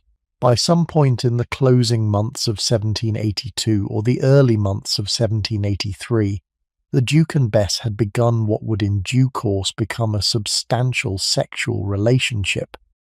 The relationship would continue, with various interruptions and various reconfigurations for the entire remaining 26 years of Georgiana's life, and would only end with Georgiana's death. Now, this is, by any reasonable standard, the most remarkable situation that the Devonshire marriage produced, and I want to spend a careful moment with the shape of it before we proceed to the subsequent developments. The situation was that, by the closing months of 1782, the Duke of Devonshire was conducting a sexual relationship with the young woman who was, simultaneously, the most intense emotional friendship of his wife's life. The wife was aware of the relationship between her husband and her friend. The friend was aware of the wife's intense emotional attachment to her. All three of them, in the way that the triangle had developed, had agreed without anyone ever quite explicitly negotiating the agreement, to live together in a permanent household in which all three of these conditions would simultaneously obtain. The term that has come down through the subsequent biographies for the arrangement is the ménage à trois, which is the French term for the kind of three-cornered domestic arrangement that the situation represented. The term is, on the whole, accurate, but it is also, in some sense, slightly misleading, because the quality of the arrangement was not quite captured by the French term. The French term suggests, on the whole, the arrangement of two women living together with one man as a kind of expanded conventional household. The arrangement at Devonshire House was something slightly different. The quality of it was that the principal emotional relationship was the friendship between the two women, and the sexual relationship between the Duke and Bess was, in some sense, a subsidiary feature of the principal arrangement, rather than its organizing principle.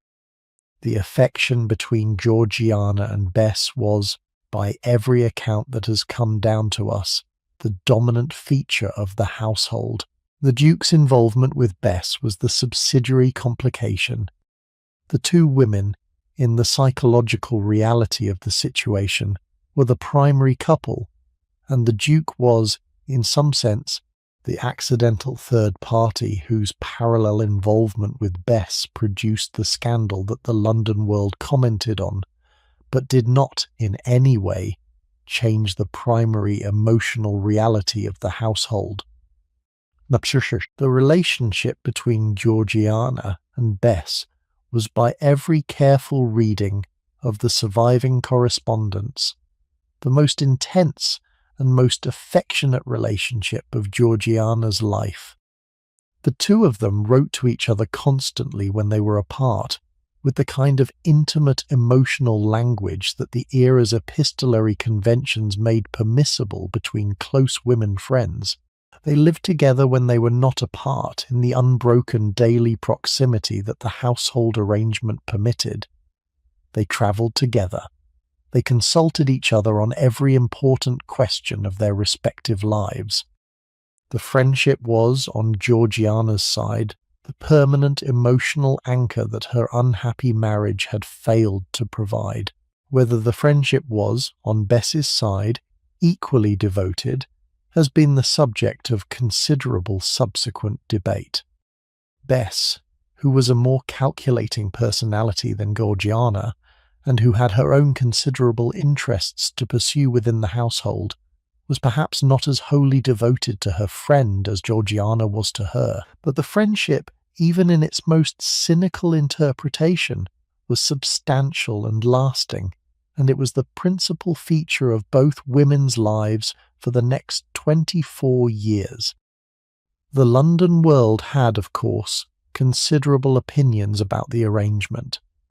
The private correspondence and public satirical caricatures of the era contain extensive commentary on the Devonshire household and the role that Bess Foster occupied within it. The commentary was, on the whole, hostile.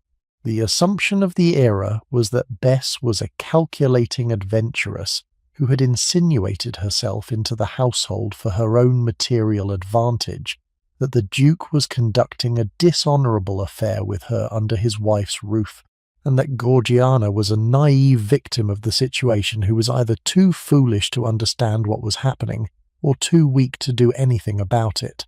The assumption was, by every careful reading of the surviving evidence, substantially wrong on every count. Bess was not in any sense a calculating adventuress.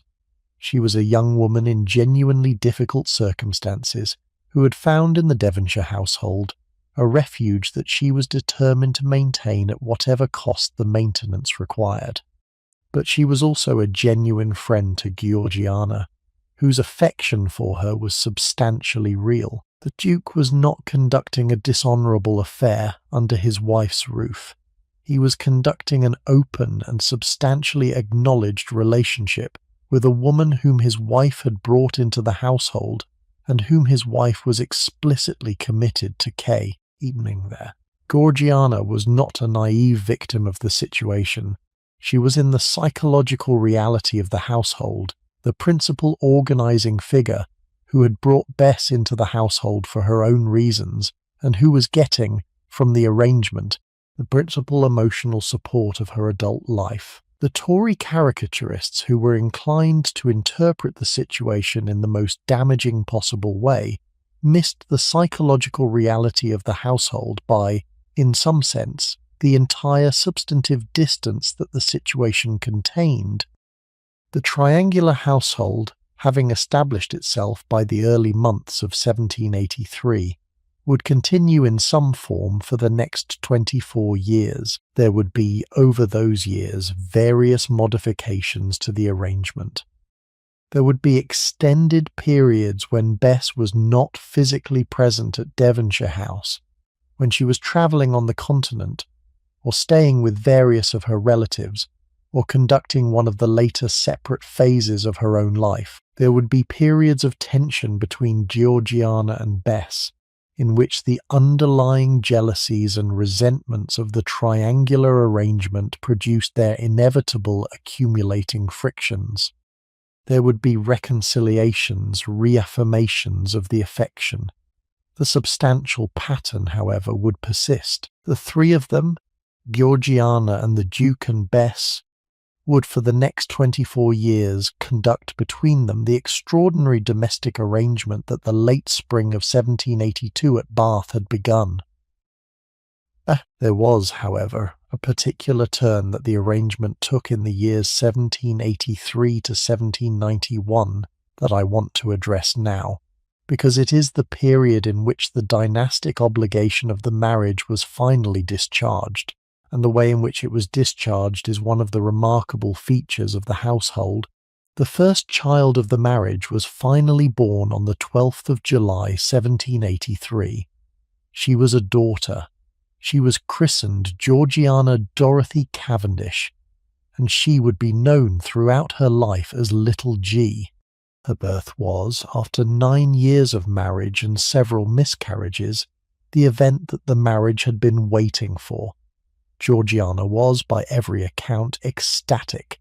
The Duke was relieved. The London newspapers reported the birth with the extensive attention that the Devonshire prominence required.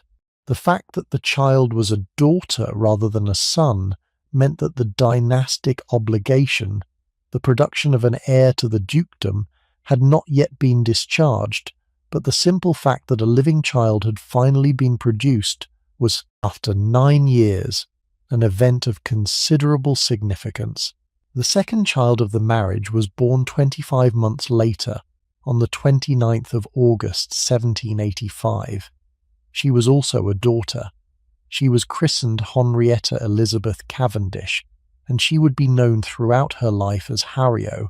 Her birth, like Little G's, did not discharge the dynastic obligation, but it did establish that the fertility of the marriage, after the initial difficult years was now reliable, the dynastic obligation could in due course be expected to be discharged. The remaining question was simply when the son would arrive.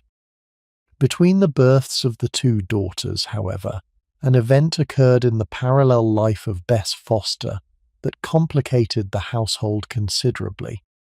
Bess, who had been conducting her relationship with the Duke for some 2.5 years by that point, was pregnant. The pregnancy was not, in any public sense, acknowledged. Bess, in the managed way that the situation required, departed for the continent in the early months of 1785 in the ostensible purpose of taking the medicinal waters and visiting her father at his ecclesiastical seat in Italy. She was, in fact, going to give birth in private circumstances away from the London public eye. The daughter she gave birth to in Italy in August 1785, at almost exactly the same time that Georgiana was giving birth to Harrio in London, was christened Caroline Rosalie Adelaide St. Jules. She would be raised in due course as a ward of the Devonshire household, with a fictional backstory that explained her obscure origins, the biological fact of her parentage, that she was the daughter of the Duke and Bess Foster, was an open secret in the Devonshire household, but was not formally acknowledged in any public document. A second child of the Duke and Bess was born in 1788, again in Italy in private circumstances. He was a son. He was christened Augustus William James Clifford. Like his sister, he would in due course be brought into the Devonshire household as a ward, and would be raised alongside the legitimate Cavendish children with the fiction of obscure origins that the household maintained. The fiction was preserved in the public sense, but the private knowledge of the actual parentage was extensive within the London social world. Bess's 2 children by the Duke were, by the standards of the late 18th century, an extraordinary feature of the household. They were, in some sense, the evidence of the reality of the arrangement that the Devonshire household had constructed. The heir to the dukedom, the son that the marriage had been hoping for, was finally born to Georgiana on the 21st of May 1790. He was christened William George Spencer Cavendish, and he would be known throughout his life as Hart, from his courtesy title as Marquess of Hartington. His birth after 16 years of marriage was the event that finally discharged the dynastic obligation that the marriage had been contracted to produce. The Duke was, by every account, profoundly relieved. The Cavendish succession was now secure. The purpose for which the marriage had been arranged in 1774 had now, finally, been accomplished. Georgiana was 32 years old. She had been married for 16 years. She had now produced the required heir, 2 daughters, and was sharing her household with the mistress of her husband and the mistress's 2 children by him. The shape of the Devonshire family in the year 1790 was approximately as follows. There were the 3 legitimate Cavendish children, little G at 7, Harrio at 5, Hart as the infant. There was the daughter of the Duke's earlier liaison, Charlotte Williams, now perhaps 20 years old. There were Bess's 2 children by the Duke, Caroline at 5 and Augustus at 2. There were the 3 adults, Georgiana, the Duke, Bess. The extended household, when all the children were in residence at Chatsworth or Devonshire House, included perhaps 6 children of various ages, 3 adult parents in 3 different combinations of relationship, and the substantial domestic establishment that the Devonshire position required to maintain. It was by any reasonable measure one of the most complicated households in England. It was also, by the assessment of those who lived within it, a substantially affectionate one. The children, by every account, were close to one another. The adults, by every account, were on substantially good terms with each other in the triangular way that the household had established. The arrangement worked. What did not work, however, was a parallel feature of Georgiana's life that had been developing over the same 16 years, and that by the closing months of 1790 and the early months of 1791 was approaching the catastrophic stage. The gambling had begun, in a modest way, in the early years of the marriage. The principal card game of the era, in the fashionable London circles in which the Devonshires moved, was faro.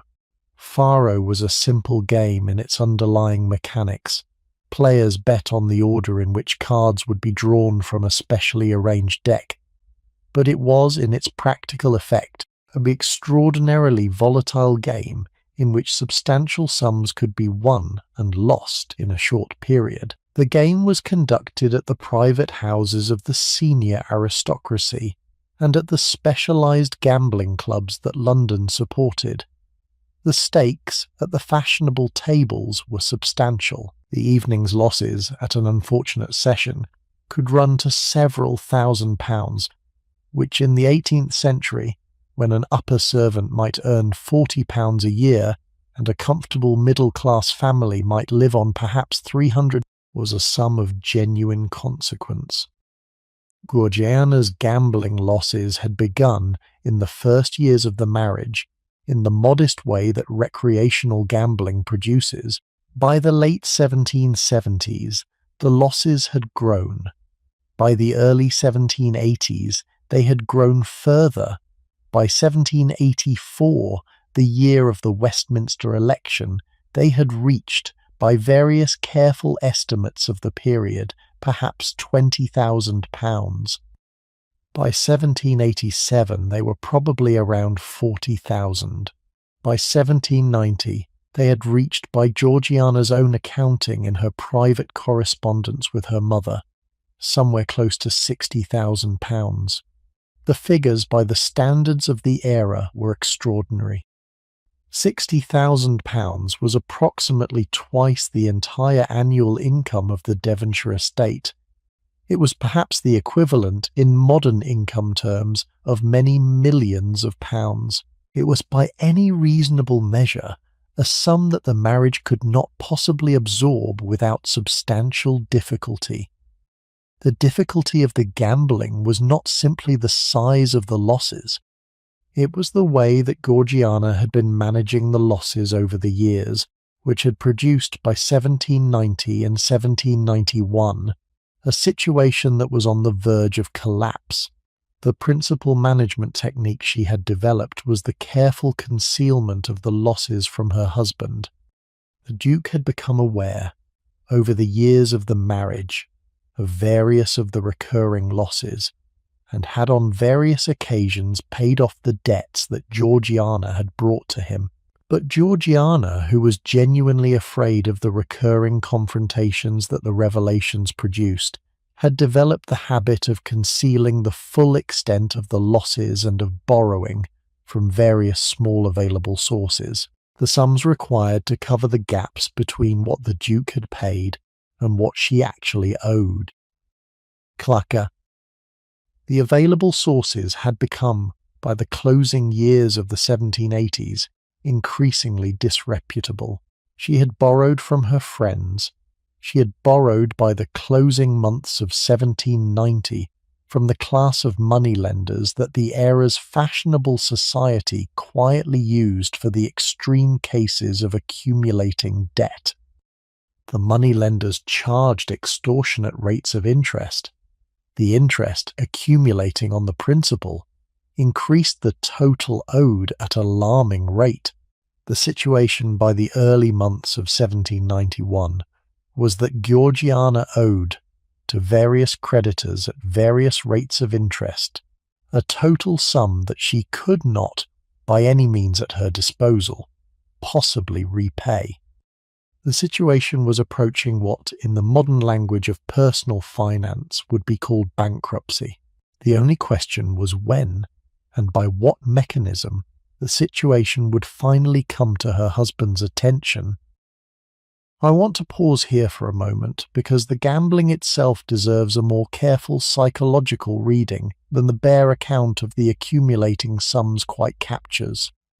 Georgiana was not, by any reasonable standard, simply careless or reckless. She was an intelligent woman who understood in the clear way that intelligent people understand such things exactly what she was doing and exactly what the consequences were likely to be. Her continuing inability to stop was, accordingly, not a failure of understanding, but a failure of something deeper. The modern reader, with the accumulated subsequent understanding of what the medical profession would in due course describe as compulsive gambling disorder, can see in the surviving correspondence the symptoms that the modern diagnostic categories would identify: the cycle of brief euphoria at the occasional winning, followed by the accumulating despair of the more frequent losing, the irrational conviction that the next session would be the one that finally restored the situation, the persistent secrecy that compounded each previous lie, the kind of psychological reliance on the activity that no rational consideration could disrupt. She was, in summary, ill in a way that her era did not yet have the language to identify. The suffering she experienced in those years was, accordingly, not merely the consequence of a set of bad decisions, but the symptom of an underlying condition that no available treatment of her era could have addressed. The modern reader, in the subsequent reading of the surviving evidence, can see this fact more clearly than the contemporaries who knew her could have seen it. This is, in some sense, the darkest part of Georgiana's life that we have walked through so far, and I want to spend a careful moment with the psychological reality of it, because the suffering it produced is one of the features of her story that the popular memory of her case has tended to underestimate. Georgiana, in the closing months of 1790 and the opening months of 1791, was in a state of near-continuous terror about her accumulating debts.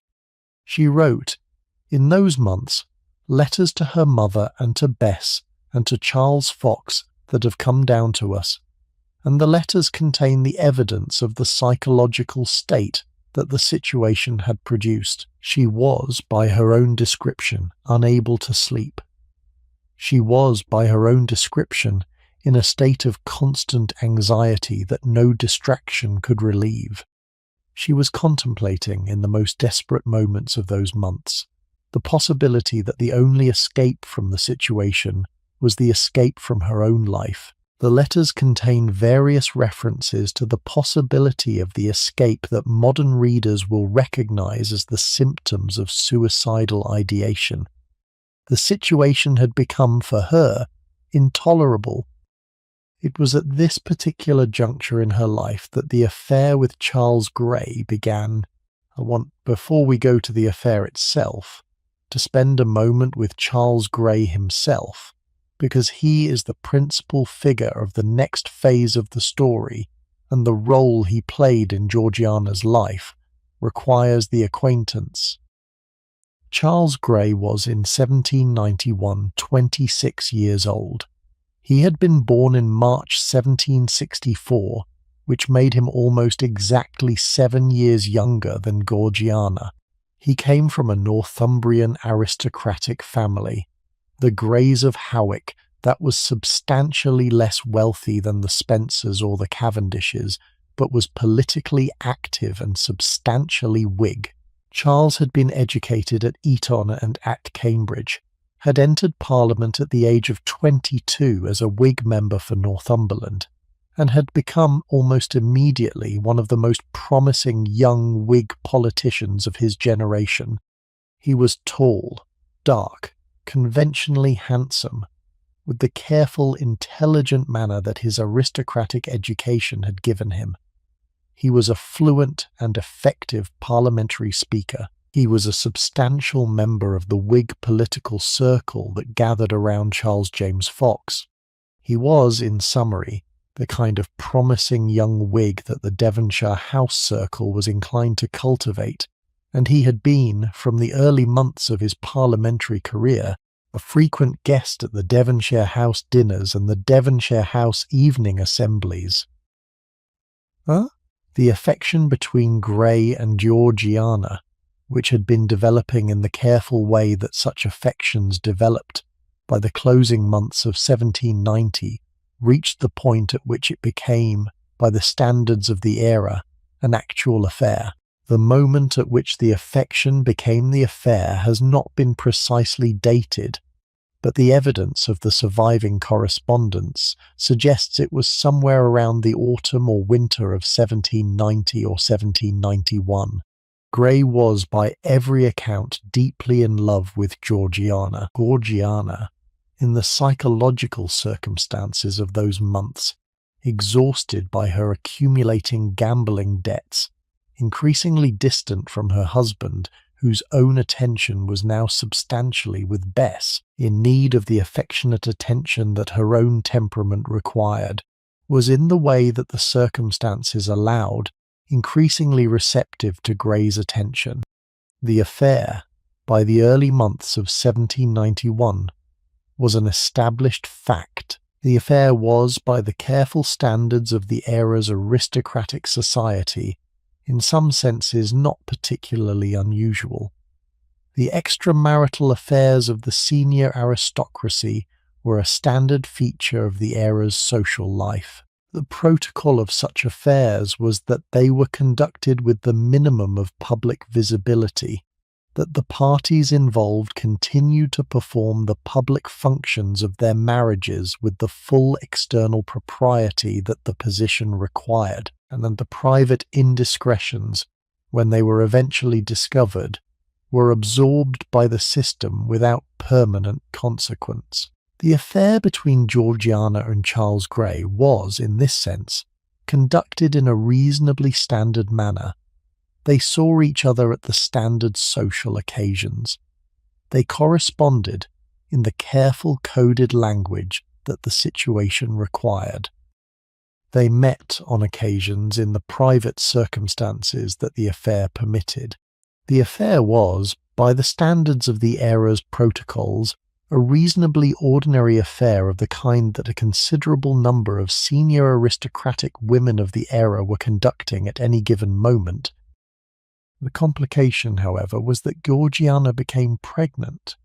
The pregnancy was, by the earliest evidence available, dating from approximately May or June of 1791. By the late summer of that year, Georgiana was in a state of considerable difficulty. She had, in addition to her extensive gambling debts, the new and substantially more serious difficulty that she was carrying a child whose biological father was not her husband. The two difficulties together produced, in the closing months of 1791, the catastrophe that became the principal turning point of her life. The way that the catastrophe unfolded was as follows.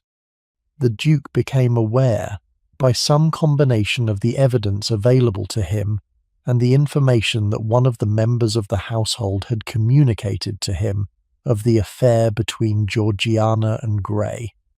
He became aware, additionally, of the pregnancy. The three revelations, arriving at approximately the same time in the closing months of 1791, produced in him the reaction that the situation might have been expected to produce in any reasonably composed husband of the era. Extreme anger combined with a determination to take action to manage the situation in whatever way his considerable powers permitted. The action he took was the use of the considerable power that the legal protocols of the era gave to husbands in such situations. The Duke summoned Georgiana in the closing months of 1791 and presented her with what was effectively an ultimatum. The ultimatum was the choice between two alternatives. The first alternative was that Georgiana would surrender the unborn child to the responsibility of Charles Grey's family, would end the affair with Grey permanently and immediately, would accept the conditions of public exile from England. that the Duke considered necessary to permit the situation to be managed without public scandal, and would in due course, after a period of exile, return to her position as Duchess of Devonshire, and resume her duties as the mother of the 3 legitimate Cavendish children. The second alternative was that Georgiana would refuse the first alternative, in which case the Duke would divorce her, would deprive her permanently of any access to her 3 legitimate children, would publicly disgrace her with the full force of his considerable social position, and would leave her to live out the rest of her life as a ruined woman, without position, without income beyond the minimum that her jointure provided, and without any subsequent contact with the children whom she had been raising for the previous 8 years. The choice was, by any reasonable standard, an impossible one. The Duke had, by the terms of the ultimatum, identified the point of greatest leverage that he possessed over his wife, her love for her 3 legitimate children, and had used it to force her into the acceptance of conditions that she would not, by any other means, have accepted. Georgiana, in the situation that the ultimatum produced, had no effective alternative. She accepted the first option. She agreed to surrender the unborn child. She agreed to end the affair with Grey. She agreed to the period of exile that the Duke required. She wrote, in the closing weeks of 1791, the letter to Grey ending the affair. The letter has not survived in any surviving form, but the subsequent correspondence between Grey and Georgiana indicates approximately what it contained. She told him she was carrying his child. She told him she could not keep it. She told him she would surrender it to his family, to his parents who would in due course raise the child as one of their own, and that she would accordingly never see the child or speak with Grey again.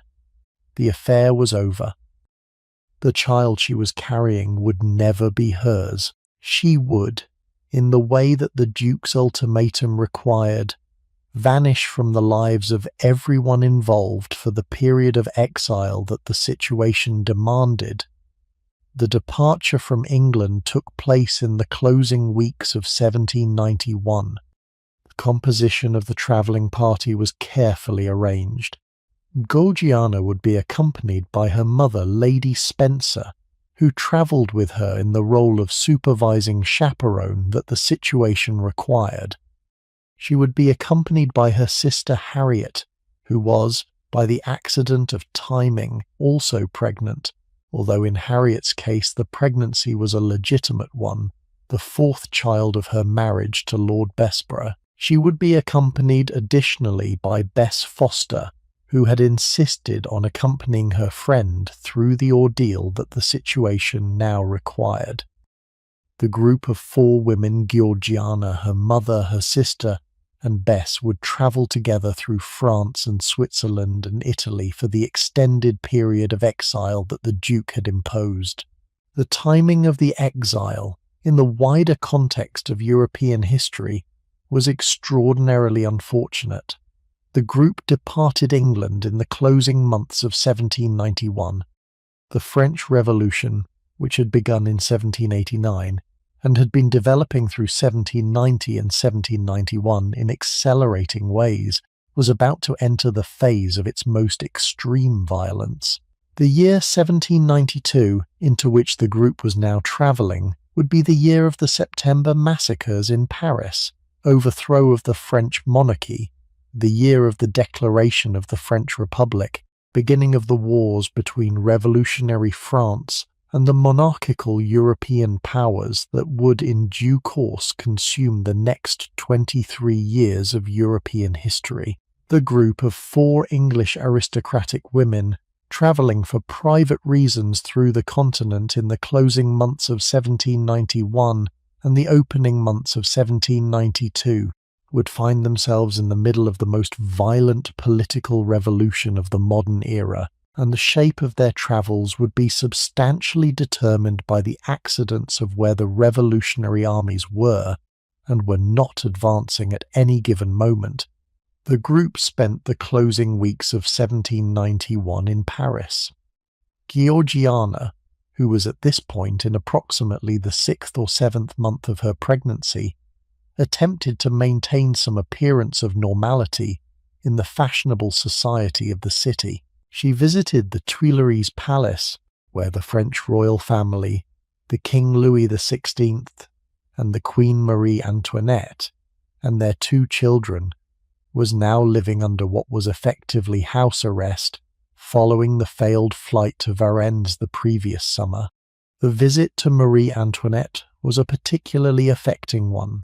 Georgiana had, throughout her adult life, been an admirer of the French queen, who was almost exactly her contemporary. Marie Antoinette had been born in 1755, 2 years before Georgiana, and who had been, since her arrival in France as a 15-year-old bride in 1770, the most famous and most fashionable woman in Europe. The 2 of them had corresponded over the years. They had met on an earlier visit Georgiana had made to Versailles. The visit at the Tuileries in late 1791 was the final meeting between them. The 2 women, both of them by the accident of their respective situations, simultaneously famous, and approximately the same age, and now both in the kinds of extremity that history was producing for them, sat together in the drawing room of the Tuileries and talked. The conversation has not been preserved. The scene, however, is one of the genuinely affecting images of the era. 2 of the most famous women of the late 18th century, in the moment of mutual disaster, sitting together in a drawing room and trying to conduct the ordinary courtesies of friendship, while the large historical forces that would in due course destroy them both were closing in around them. Marie Antoinette would in less than 2 years be executed by the revolutionary government. Georgiana would in less than 15 years die exhausted in her bedroom at Devonshire House. The 2 of them, in the drawing room at the Tuileries in late 1791, did not know in any way what was coming, but the shape of it was, by then, already approaching, and the meeting between them was the last civilized exchange between the 2 of them before history closed in. The group left Paris in the early weeks of 1792 and travelled south through the increasingly disrupted French countryside toward the south of France. The destination was Aix-en-Provence, where Georgiana was to give birth in the private circumstances that the situation required. The journey was difficult. The revolutionary disruptions had affected the road system. The inns were unreliable. The political atmosphere through which the group was travelling was increasingly tense, with the risk that any group of obviously aristocratic English travellers might at any moment find themselves the object of revolutionary suspicion. The group made the journey, however, without any incident, and arrived at Aix-en-Provence in the closing weeks of January 1792. Eliza Courtenay was born at Aix-en-Provence on the 20th of February 1792. She was, by every account, a healthy infant. She had Georgiana's eyes.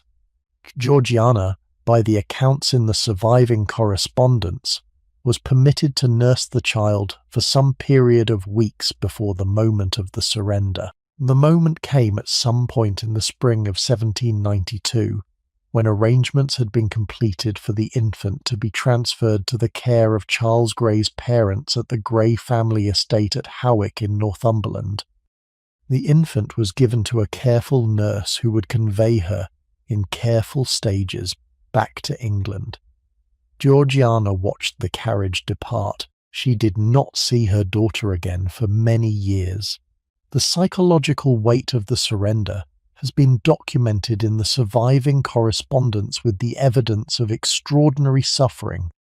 Georgiana wrote to Bess, in the days following the departure, in letters that contain the genuine evidence of the most concentrated grief of her adult life. She had, by the terms of the Duke's ultimatum, no alternative. The surrender of the infant was the price that had been required for the preservation of her position with respect to her 3 legitimate children. She had paid the price. The consequence was that she had now, in the actual experience of it, no comfort to be drawn from the fact that she had, in the abstract sense, made the correct decision. The abstract correctness of the decision did nothing to alleviate the concrete suffering that the decision had produced. She grieved. She continued, in the extended exile that the Duke had imposed, to grieve through the subsequent months and years. The arrangement that Charles Grey's family adopted with respect to the infant was the arrangement that the situations of the era often produced. Eliza was raised at Hawick by Charles Grey's parents, the General and Mrs. Grey, in the public understanding that she was the daughter of one of Charles Grey's distant cousins who had died in childbirth. She was raised accordingly as Charles Grey's niece rather than as his daughter. She had no awareness, throughout her childhood and her adolescence, of her actual parentage. She would not learn, until well into her adult years, that the woman she had occasionally met during her upbringing as the fashionable Duchess of Devonshire was in fact her biological mother. The concealment of her parentage was, in the standard way of such things, conducted with the full cooperation of every adult party to the arrangement. The cost of the concealment was paid by the 2 parties who had not consented to it, Eliza herself, who grew up not knowing who her parents were, and Georgiana, who lived for the rest of her life with the permanent absence of the daughter she had given up. The extended exile in which Georgiana and her travelling companions were now embarked occupied the remainder of 1792 and the year 1793. The group travelled, during those months, through the parts of Europe that the revolutionary disruptions still permitted.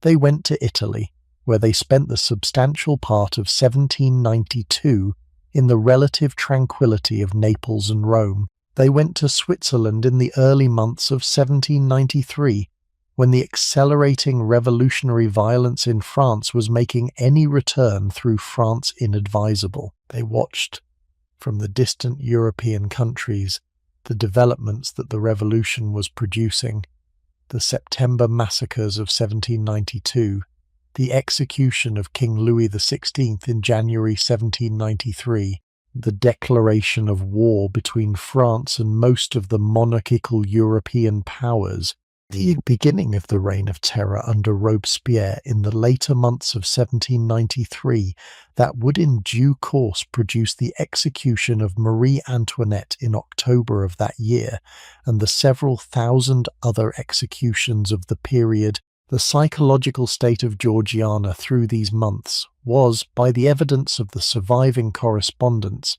the mixture of accumulating grief and accumulating exhaustion that the extended exile produced. She was missing her 3 legitimate children, from whom she was separated for the longest period of their lives so far.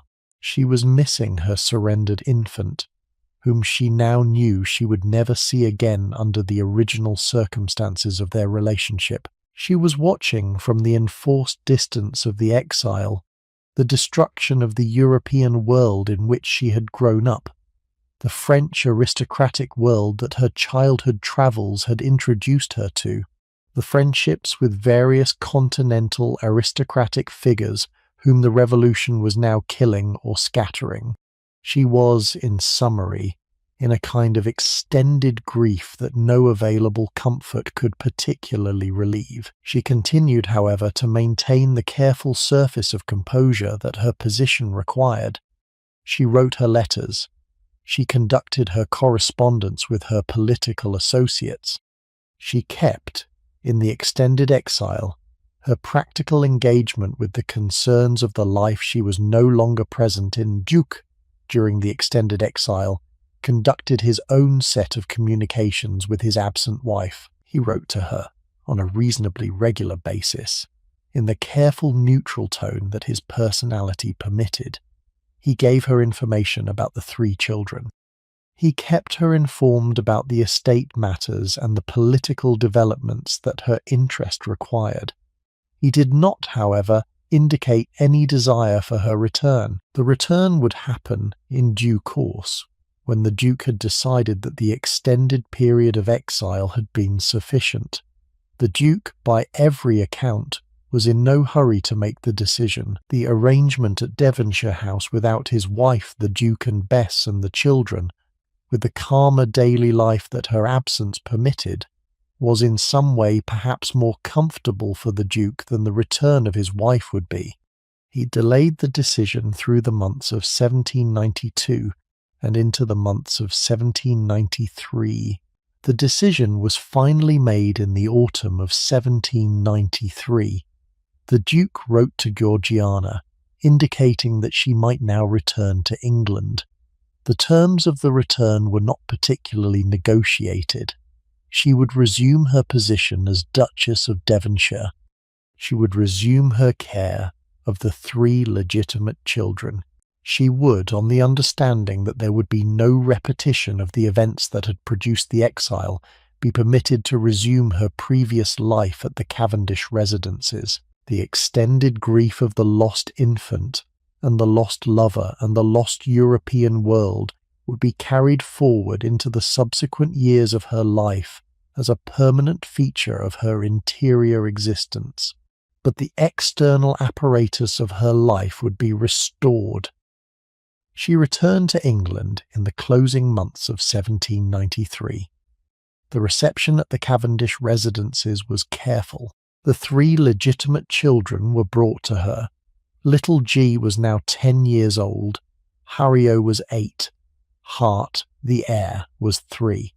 They had been separated from their mother for nearly 2 years. The reunion was, by the accounts in the surviving correspondence, profoundly affecting on both sides. The children had grown considerably during the absence. Georgiana had aged considerably as well. The reunion was, however, on the whole successful. The mother and her 3 children re-established, in the subsequent months, the family relationships that the absence had disrupted. The wider household, the Duke, Bess, the additional children, also resumed, with the adjustments that the returning Duchess required, the previous arrangement that had been operating before the exile. The years following the return, the years between 1794 and Georgiana's death in 1806, are, in some sense, the years of her accumulated diminishment. She was not, by any measure, a broken woman in those years. She continued to function as the Duchess of Devonshire. She continued to participate in the political life of the Whig opposition. She continued to maintain the social position that her marriage had given her. She continued to be a substantial mother to her 3 legitimate children, but the quality of her presence in the world had changed. She was no longer the brilliant young woman of the 1770s and the 1780s. She was a worn version of herself, with the accumulating evidence of the costs that the previous 20 years had imposed. She had, by 1794, the kind of subdued exhaustion that the substantial private suffering of the previous several years had produced. The accumulation of that exhaustion was, by 1796, sufficient to produce a medical event that nearly killed her. The event was a severe infection of one of her eyes. The cause of the infection has not been precisely identified. The medical knowledge of the era was not, in this respect, sufficient to produce a diagnosis, but the consequences of it are well documented. The infection produced, in the first weeks of its development, an accumulating swelling of the affected eye and the surrounding facial tissue. The swelling became, in the weeks following, a substantial disfigurement that pushed the affected eye out of its natural position and produced a visible distortion of the affected side of her face. The infection then began to produce an accumulating systemic illness, a fever, a generalized weakness, the symptoms of what was almost certainly a severe bacterial infection that, in the absence of any effective antibacterial treatment, was threatening her life. The physicians of the era treated her with the means available, the standard leeches and bleedings, the applications of various ointments and salves to the affected area, the administrations of the medicaments of the era's pharmacopoeia. The treatments were, on the balance, probably more harmful than helpful, but Georgiana, by the resilience of her constitution, eventually survived the infection. The recovery took perhaps several months. By the closing months of 1796 and the early months of 1797, she was no longer in medical danger. She was, however, permanently disfigured by the infection. The affected eye had been, by the extended pressure of the swelling, permanently damaged. She lost, by every account, the effective vision of that eye. The surrounding facial tissue had been, by the course of the infection, permanently distorted. The famous beauty of the previous 2 decades was, after the illness of 1796, a substantially diminished thing. She continued to look, in the reasonable assessment of those who saw her, like a dignified woman of considerable past beauty. She did not, after the illness, look like the spectacular beauty that her public career had been built around. The consequence of the disfigurement, in the psychological sense, was the further withdrawal that the previous several years had been producing. Georgiana, after the illness of 1796, became increasingly reluctant to appear in the public situations that her position involved. She wore, in the public situations that she did continue to attend, the head coverings that the accommodating fashions of the era permitted, with the function of partly concealing the disfigured side of her face. She conducted, in the subsequent years, her political and social work in the substantial way she always had, but the public visibility she had previously inhabited was, after 1796, substantially reduced. The marriage continued, through these years, in the triangular arrangement that had been operating before the exile. Bess remained in the household. The Duke remained, with respect to Georgiana, the civilly correct husband he had always been. The 3 legitimate children grew up. Little G, who was 13 at the time of her mother's illness, would in due course marry, in 1801, at 18, a substantial Whig politician called the Earl of Carlisle. Harriot, who had been particularly close to her mother throughout her childhood, would in due course marry, in 1809, 3 years after her mother's death, Lord Granville Leveson Gower, who was, by the accident of the biographical detail that I want to mention in passing, the same Lord Granville with whom Georgiana's sister Harriet had been conducting an extended affair throughout the previous decade. The complication of the family relationship was managed with the careful discretion that the situation required. Hart, the heir, who was 6 at the time of his mother's illness, would in due course succeed to the dukedom on his father's death, and would, in his own subsequent life, be a substantial figure in his own right, a great patron of the arts, a substantial collector, the man who would in due course rebuild Chatsworth into the form that the modern visitor encounters today, and the man who would never, despite various attempts in his younger years, produce a successful marriage of his own. He would die unmarried in 1858, and the dukedom would pass to his younger cousin. The political work of the closing decade of Georgiana's life continued. Charles Fox remained her principal political associate. The Whig Party, which had been substantially out of office throughout the period of the wars with France, was conducting in those years the extended opposition to the Tory government of William Pitt, with the focus on the questions of parliamentary reform, the abolition of the slave trade, the Catholic emancipation, and the various other reforming positions that the Whig Party had been advocating throughout the period. Georgiana was, in the reduced way that her post-illness position permitted, a substantial supporter of all of these causes. She continued to host the political dinners at Devonshire House. She continued to correspond with the Whig leaders. She continued, in summary, the political work that had been, since the 1770s, one of the principal occupations of her adult life, the event that finally produced the political result that the Whig Party had been working toward, came in early 1806, just weeks before Georgiana's death. The Tory government of William Pitt collapsed with Pitt's unexpected death in January 1806, and the subsequent political negotiations produced the formation of a coalition government, the so-called Ministry of All the Talents, in which Charles Fox at last became Foreign Secretary, the position from which he had been excluded for the previous 23 years by the opposition of George III. Georgiana, who had been working toward this political restoration of her principal political associate for a quarter of a century, lived just long enough to see it happen. The Ministry of All the Talents was formed in February 1806. Georgiana died on the 30th of March 1806. Fox himself, in one of the accumulating tragedies of the period, would die in September of the same year. The political restoration that Georgiana had worked toward was, accordingly, both achieved and almost immediately undone.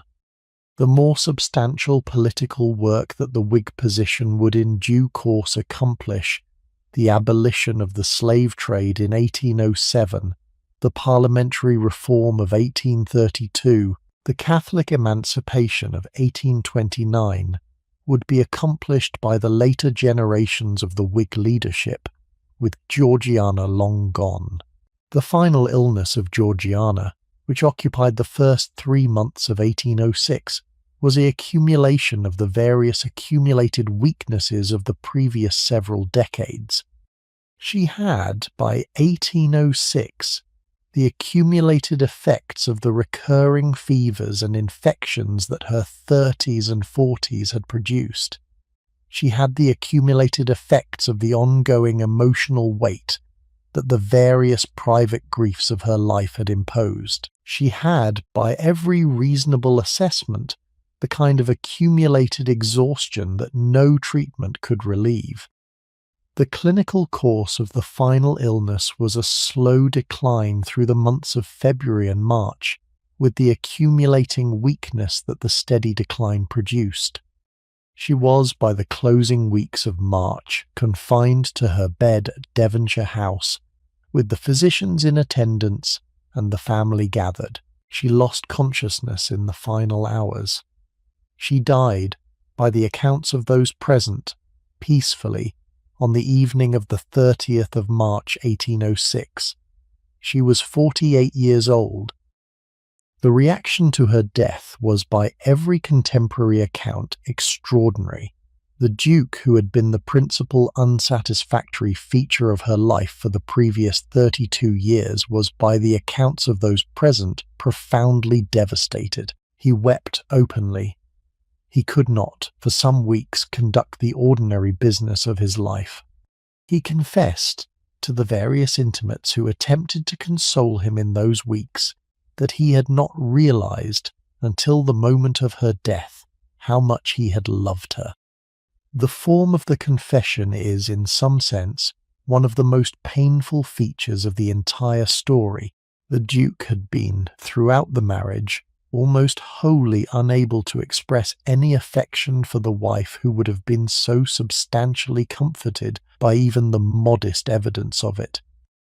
He had been, by the fact of his temperament, incapable of providing the daily warmth that the marriage might have produced as its ordinary output.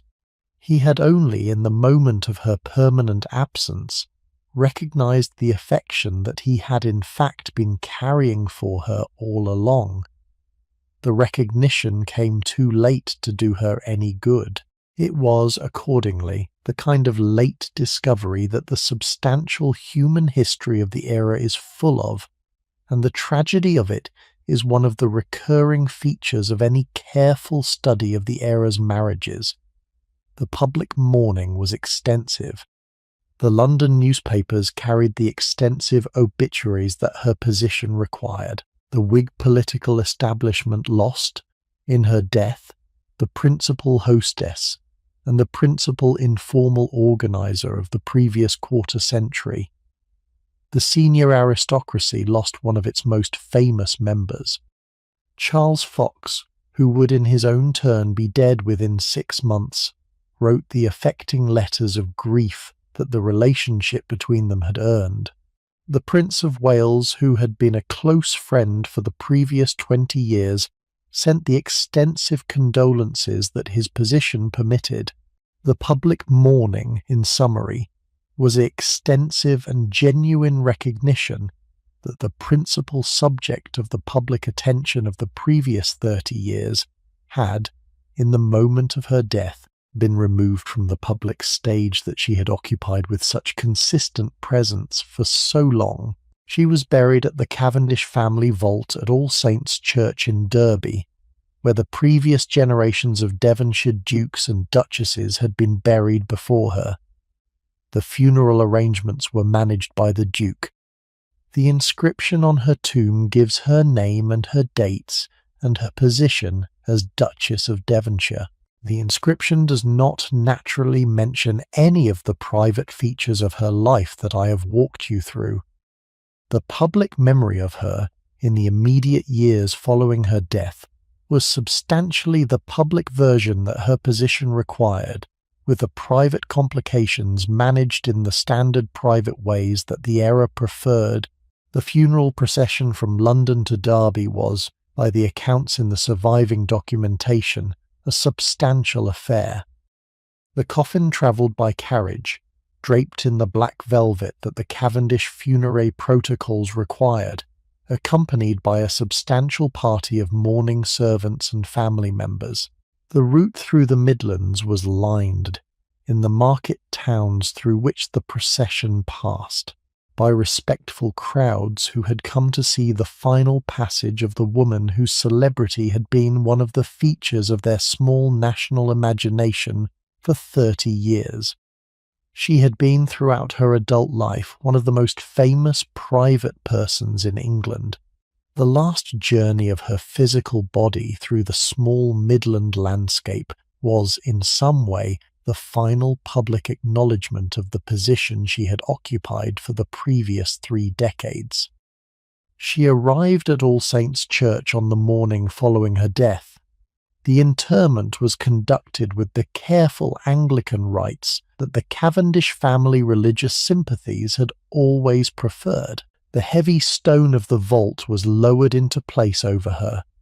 The physical apparatus of her life was, at this moment, finally and permanently set aside.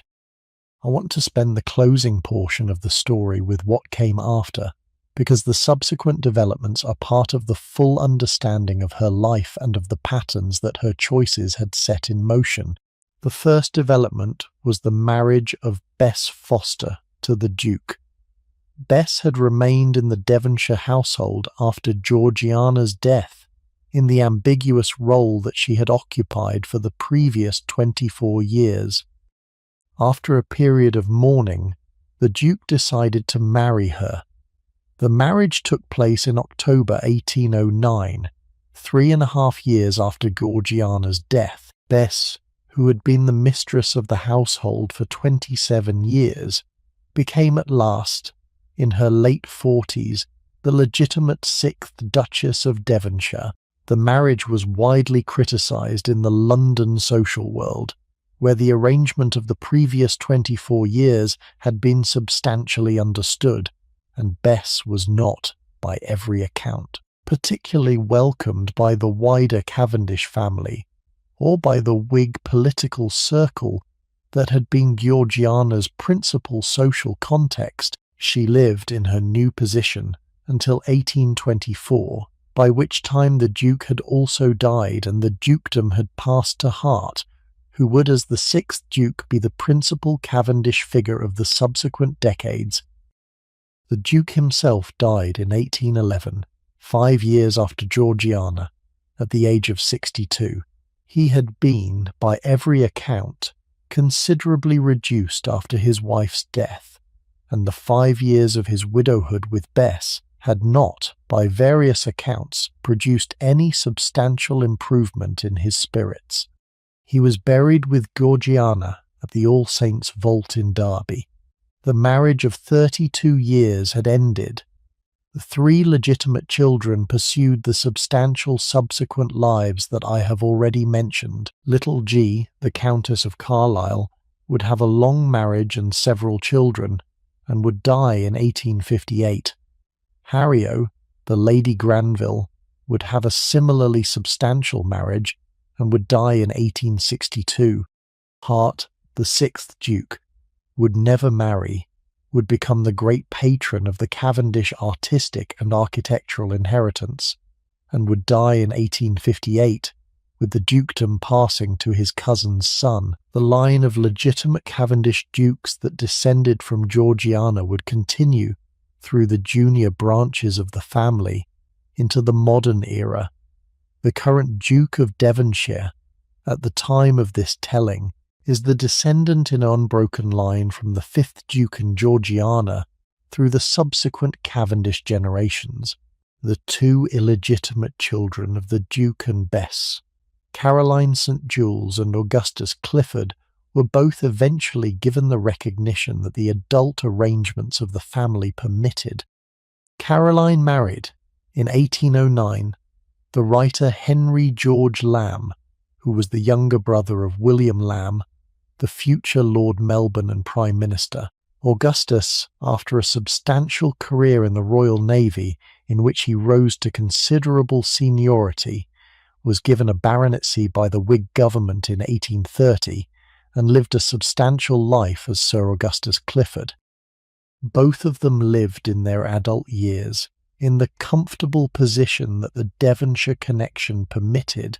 Eliza Courtenay, Georgiana's daughter by Charles Grey, had perhaps the most poignant subsequent life of the various children of the Devonshire household. She grew up at Howick as the ward of Charles Grey's parents, in the public understanding that she was a distant cousin. She was told at some point in her adult years, the moment is not precisely documented, that her biological mother had been Georgiana, and that her biological father was Charles Grey, who had now, in her adult life, become a senior Whig politician of considerable prominence. The revelation, by every account, was profoundly affecting.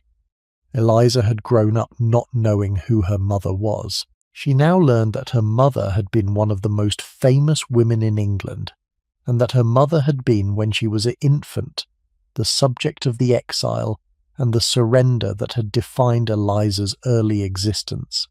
She married in 1814 a Captain Robert Ellis of the British Army.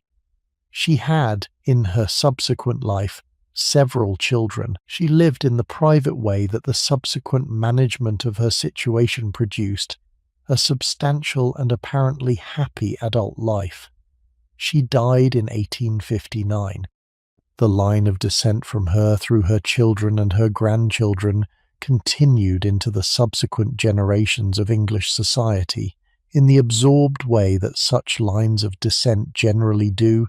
Charles Grey himself, the father of Eliza and the principal lover of Georgiana's middle years, would in due course become the political figure that the popular memory of him most prominently records. He continued his Whig political career through the decades following Georgiana's death. He served as Foreign Secretary briefly in 1806 and 1807. He led the Whig opposition through the long Tory years of the early 19th century. He finally became Prime Minister in 1830, 24 years after Georgiana's death, in a Whig administration that would in due course pass the piece of parliamentary reform that the Whig Party had been working toward for the previous 50 years. The Great Reform Act of 1832, which was the Whig achievement of the early 19th century, was passed under Grey's administration. The act, which extended the parliamentary franchise to a considerable additional portion of the male population, and which abolished the rotten boroughs that had distorted the political representation of the previous century, was the Whig achievement Georgiana herself had been working toward in the political dinners at Devonshire House decades before. She did not live to see it accomplished. The man who eventually accomplished it was the father of her surrendered daughter. The shape of the political history of the era contained, in the Grey premiership of the early 1830s, the late completion of the political work that the Devonshire House Circle had been conducting since the 1770s. Georgiana, in some sense, would have considered the accomplishment her own work as much as Grey's. She was, by the accident of mortality, not present to see it. There is, additionally, one further line of descent from Georgiana's family that I want to mention, because it is the connection that has made her, in some unexpected way, more visible in the popular consciousness of the late 20th and early 21st centuries than she would otherwise be. Georgiana's brother, George John Spencer, who had been the second Earl Spencer and one of the substantial figures of the Whig political circle in his own right, had several children. The line of descent from George Spencer continued through the subsequent generations of the Spencer family into the 20th century. In 1861, in the direct line of descent from George Spencer, was born a daughter named Diana Frances Spencer. She would, in 1981, marry the Prince of Wales. She would in due course become, by accident of her own circumstances and the media moment in which she lived, perhaps the most famous woman in the world of her own era. She would die in 1997, at 36, in an accident that the modern reader will not require any further description of.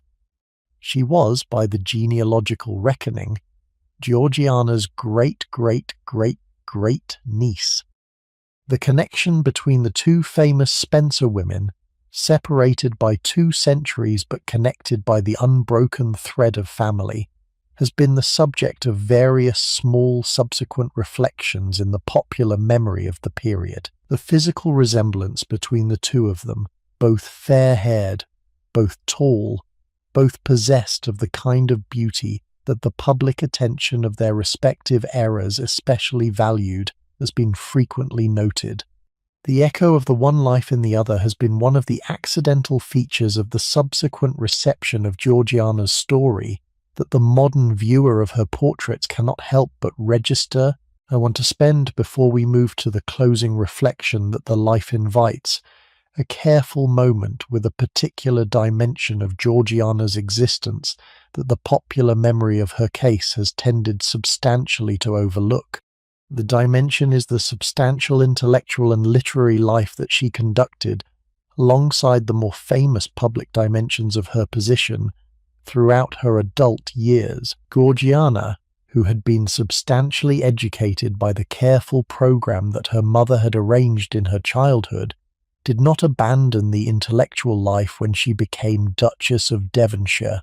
She continued throughout the subsequent 32 years of her marriage to read seriously, to think carefully, and to engage with the intellectual and scientific developments of the era in ways that her public position permitted.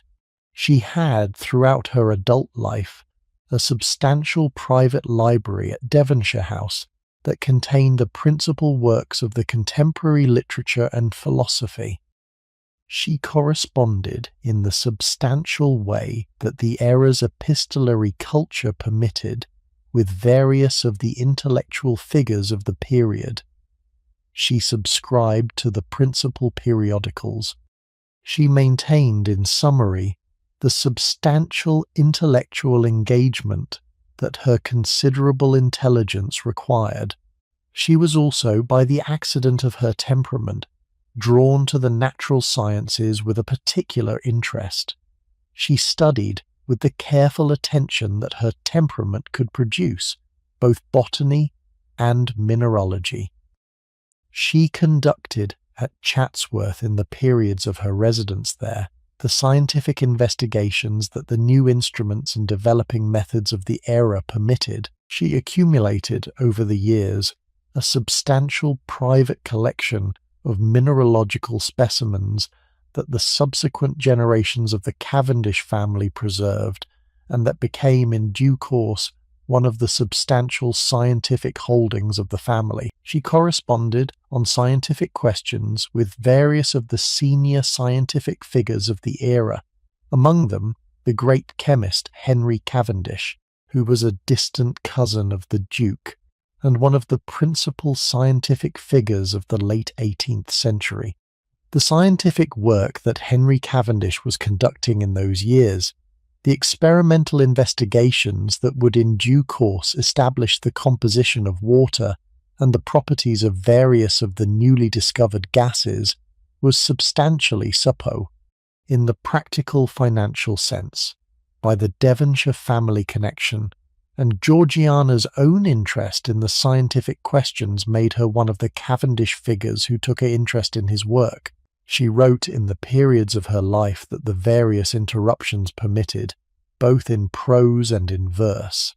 She published, anonymously, a novel in 1779, when she was 22, a epistolary novel called The Sylph, which was the fashionable form of the era, and which dealt, in the fictional way that the situation required, with the predicament of a young woman of considerable beauty and considerable wealth, who is married to an unsuitable husband and is drawn into the dangerous temptations of fashionable London life. The autobiographical dimension of the novel was, by the reading of the subsequent biographers, fairly evident, and the contemporary readers who suspected that the anonymous author might be the new young Duchess of Devonshire were, on the evidence available, substantially correct. The novel was a modest commercial success in its first publication. It was reprinted several times over the subsequent decades. It is, in some sense, the literary record of the early Georgiana before the subsequent complications of her life closed in around her.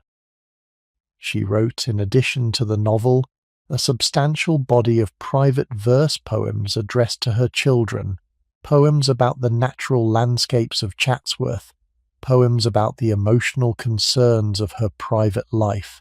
The verse was not generally published in her lifetime, but samples of it have come down through the subsequent biographies, and the quality of it indicates, on the balance, the accomplished amateur writer rather than a significant literary figure. The body of work, however, is one of the additional features of her life that the popular memory of her case has tended to overlook. There was additionally the Devonshire House circle that Georgiana presided over throughout her adult life, and that was, by the reckoning of the various subsequent cultural histories of the era, one of the principal cultural centres of Whig London. The circle that gathered at Devonshire House and at the associated townhouses of the Whig leadership where the principal figures circulated included not merely the political figures I have already mentioned, but also the principal literary and dramatic figures of the Whig sympathies. The playwright Richard Brinsley Sheridan was an intimate of the circle. The philosophers and orators, Edmund Burke and his various associates, were frequent participants. The actresses and the painters and the small new newspaper editors who contributed to the Whig political effort were all, in their various ways, attached to the circle. The cultural life of Whig London in the last quarter of the 18th century was, in some substantial way, organised around the Devonshire House circle, and Georgiana was, by virtue of her position and her qualities, the organising figure of it. She was not, by the standards of the era, an intellectual figure in her own right. in the same sense that the principal philosophers and writers of the circle were, but she was, in the function of intellectual hostess, one of the most substantial figures of the late 18th century English cultural world, and the contribution she made to the intellectual life of the era was, in the way that hostessing makes such contributions, considerable. The dimension of her life that I want to mention briefly before turning to the closing reflection is her relationship with her mother through the later years of the marriage. Lady Spencer, who had been the dominant influence on Georgiana's childhood and the constant presence in her adult correspondence, lived a remarkably long life. She survived her own husband, the first Earl Spencer, who died in 1783 by 31 years. She survived her son George, who became the second Earl, until 1814 when she herself died at the age of 76. She outlived her famous daughter Georgiana by 8 years. The relationship between Lady Spencer and Georgiana through the adult years was, as I mentioned earlier, the most important relationship of Georgiana's life. It was also, in some sense, the relationship that had done her the most damage. Lady Spencer's evangelical seriousness had instilled in her daughter the kind of permanent self-reproach that the accumulating complications of the adult marriage had only intensified. Lady Spencer was, throughout the adult years, a constant commentator on her daughter's choices, with the commentary tending substantially to the disapproving end of the available range. The gambling, in particular, was the subject of the most extensive maternal commentary, with the letters from Lady Spencer to her daughter through the late 1780s and early 1790s, containing the accumulating horrified accounts of her reactions to the successive revelations of the accumulating debts. The Charles Grey affair, when it eventually became known to Lady Spencer in late 1791, produced the most extreme of the maternal reactions. Lady Spencer was, by the evidence of the surviving correspondence, almost more devastated by the situation than the Duke himself. The enforced exile which Lady Spencer accompanied her daughter through was, on the balance, more punishment than support, with Lady Spencer's constant disappointed presence functioning, for Georgiana, as the additional weight that the situation hardly required. And yet, beneath all of the accumulating disappointment and the accumulating reproach, the relationship between Lady Spencer and Georgiana was, by every reading of the surviving correspondence, fundamentally one of profound mutual love.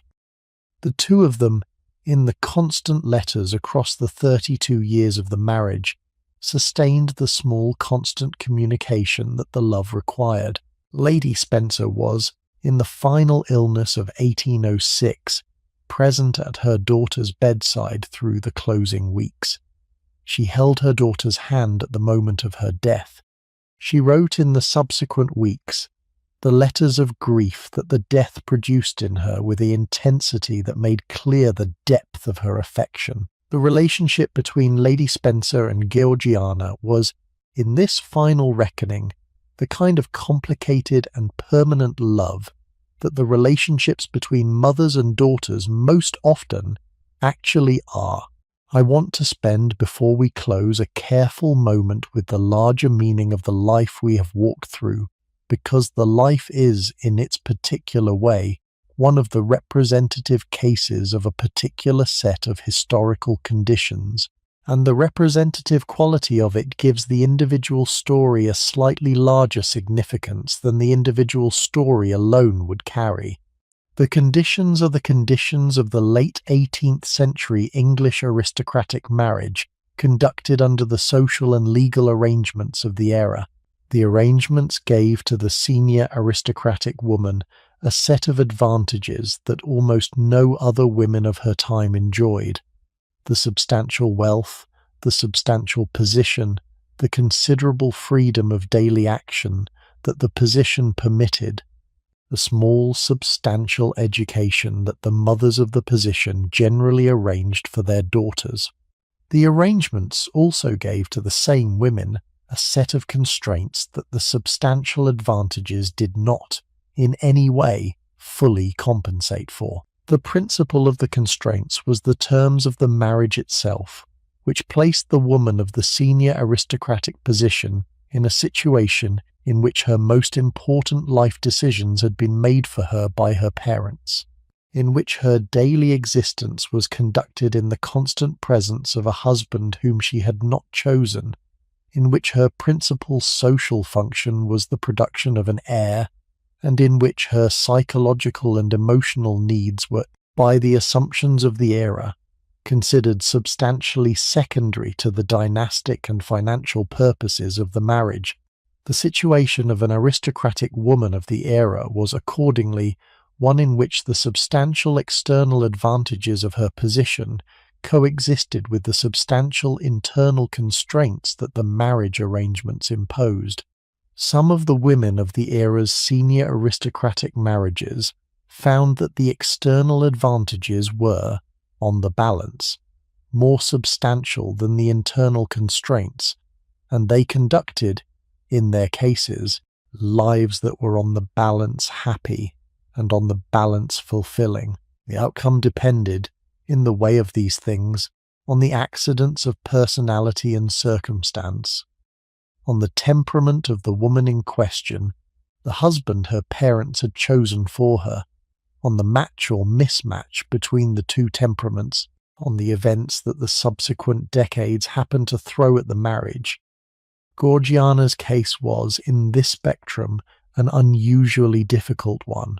The mismatch between her temperament and the temperament of the husband her parents had chosen for her was, by every reasonable assessment, almost complete. She was warm. He was reserved. She was sociable. He was withdrawn. She was emotionally needy in the way that affectionate young women of overbearing mothers often are.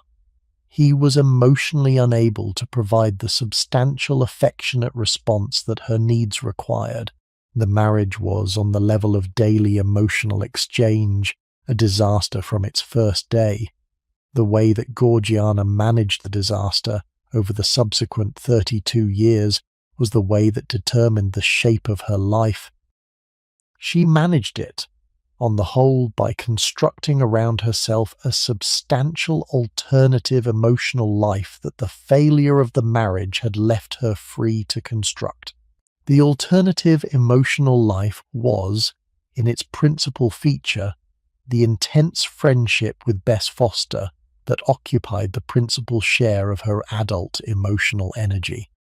It was, in its subsidiary features, the set of political and intellectual friendships with Charles Fox, with Sheridan, with the wider Devonshire house circle, that gave her the daily intellectual companionship that her marriage was not providing. It was, in its dangerous features, the affair with Charles Grey that produced the catastrophe of 1791 and 1792. It was, in its destructive features, the gambling that produced the accumulating financial disaster of the same period. The substantial alternative emotional life that Georgiana constructed for herself was, in summary, the mixture of productive and destructive elements that the situation tended to produce. The productive elements made her, on the balance, a more interesting and more accomplished woman than she would have been in a more ordinary and more conventional marriage. The destructive elements caused her, on the balance, the substantial suffering that her life accumulated. What did her life mean? What does the long arc of her existence from Althorpe in 1757 to Devonshire House in 1806 actually tell us about the historical conditions she inhabited, and about the question of what a person can do with a life that has been, in so many ways, shaped by forces outside her own control? The answer that her life seems to me to suggest is, in the careful way of these things, an answer that requires us to hold several things in mind simultaneously. The first thing is that Georgiana was, by every reasonable assessment, a genuinely talented and genuinely substantial woman whose contributions to the political, social, and intellectual life of her era were, in their way, considerable. She was not merely a fashionable celebrity, although she was that. She was a substantial political organizer whose contributions to the Whig political effort over 30 years were among the most consequential contributions any woman of the era made. She was a substantial intellectual figure whose private writing and private scientific interests were, in the limited way that her position permitted, genuine. She was a substantial mother to her 4 children, 3 legitimate and 1 surrendered, whose affectionate engagement with each of them was, in the letters that have come down to us, profoundly real. She was, in summary, a considerable person whose accomplishments were, even after the complications of her life are taken fully into account, substantial. The second thing is that her life was, in its shape, simultaneously her own and not her own. The decisions that defined the overall arc of her existence, the marriage at 17, the subsequent submission to the terms of the marriage, the exile of 1791 to 1793, the surrender of her daughter Eliza, were not, by any reasonable assessment, decisions that she had freely made. They were decisions that had been imposed on her by the institutional arrangements of her era, and by the people, her parents, her husband, who had been authorized by the institutional arrangements to make the decisions on her behalf. She accepted the decisions in the way that the institutional arrangements required of her, but the accepting of them was not the same thing as the making of them. She lived a life that was in its fundamental shape, not the life she would have chosen if the institutional arrangements had permitted her to choose. Within the shape of the life that had been chosen for her, she conducted, with substantial intelligence and substantial effort, the work of constructing a life that was, on the balance, worth living. The construction was, in some substantial way, her real achievement. The third thing is the price that the construction cost her. Georgiana was, by every reasonable assessment, exhausted by her life. She died at 48, which was, by the standards of the era, unusually young. The life expectancy of the senior aristocratic women of the period was perhaps in the 50s or 60s, but it was younger than it might have been if the accumulating private suffering of the previous several decades had not worn her out. The gambling debts had cost her over the years the psychological energy that no substantial alternative recovery could replace. The Charles Grey affair had cost her the daughter she would never see again. The exile had cost her the 2 years of her children's lives that she could not recover. The eye infection had cost her the substantial physical beauty that her public position had been built around. The accumulation of all of these costs was, by the reckoning of her own body, the weight that the final illness of 1806 was unable to support.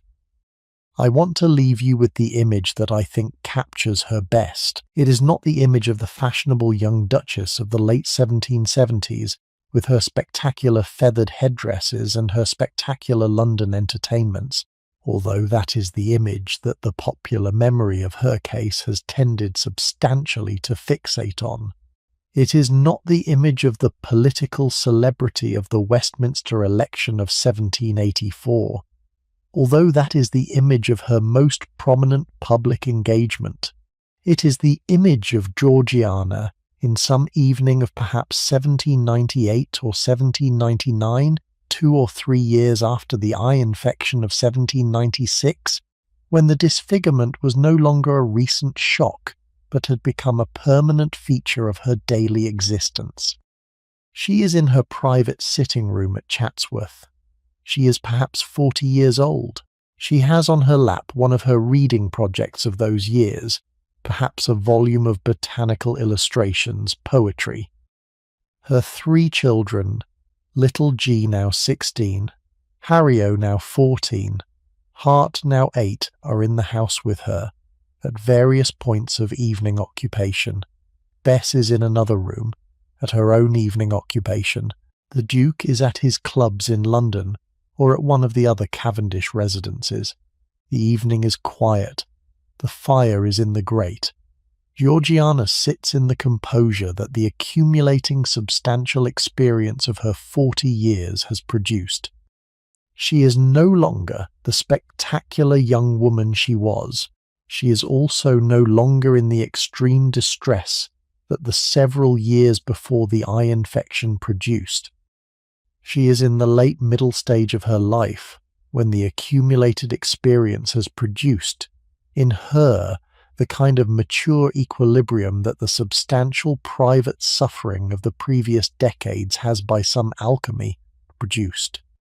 She has lost a great deal. She is in the evening at Chatsworth in some year of the late 1790s, the woman that the previous 40 years have made her. The cage in which her life was conducted has been substantial. The accumulated productive use she has made of the space within the cage has been, in the way of these things, also substantial.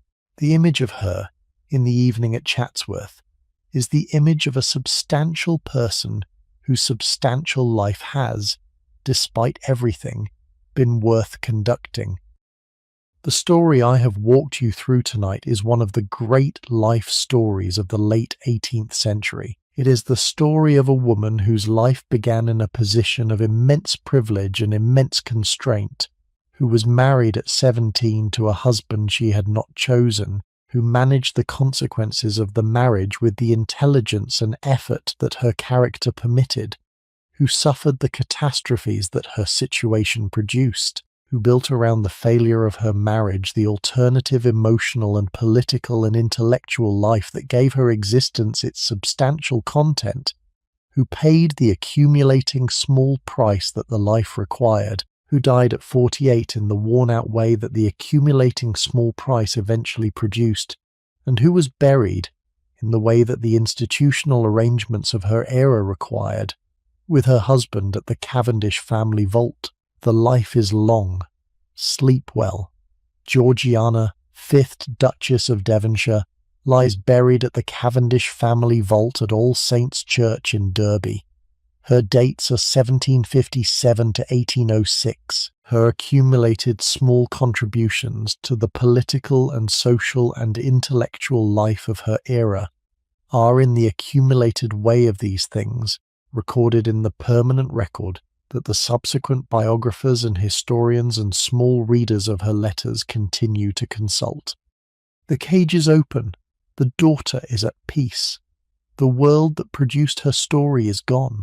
The story remains. The small portraits of her by Gainsborough, by Reynolds, by the small subsequent small artists of the small late 18th century, who painted her in the small variations of her small substantial beauty, hang in the small galleries and the small private collections that the small subsequent small d dispersals of the small Cavendish inheritance have produced. The small letters between her and her mother, and her sister, and her small substantial friends, are preserved in the small archives that the small subsequent small biographical research has consulted. She is, in the small accumulated way of these things, more present in the small modern world than she would have been if the small accidents of her small public position had not made her into the small documentary figure that the small documentary record preserves. She is gone. She is also, in the small accumulated small way of these things, still here. I will see you in the next one.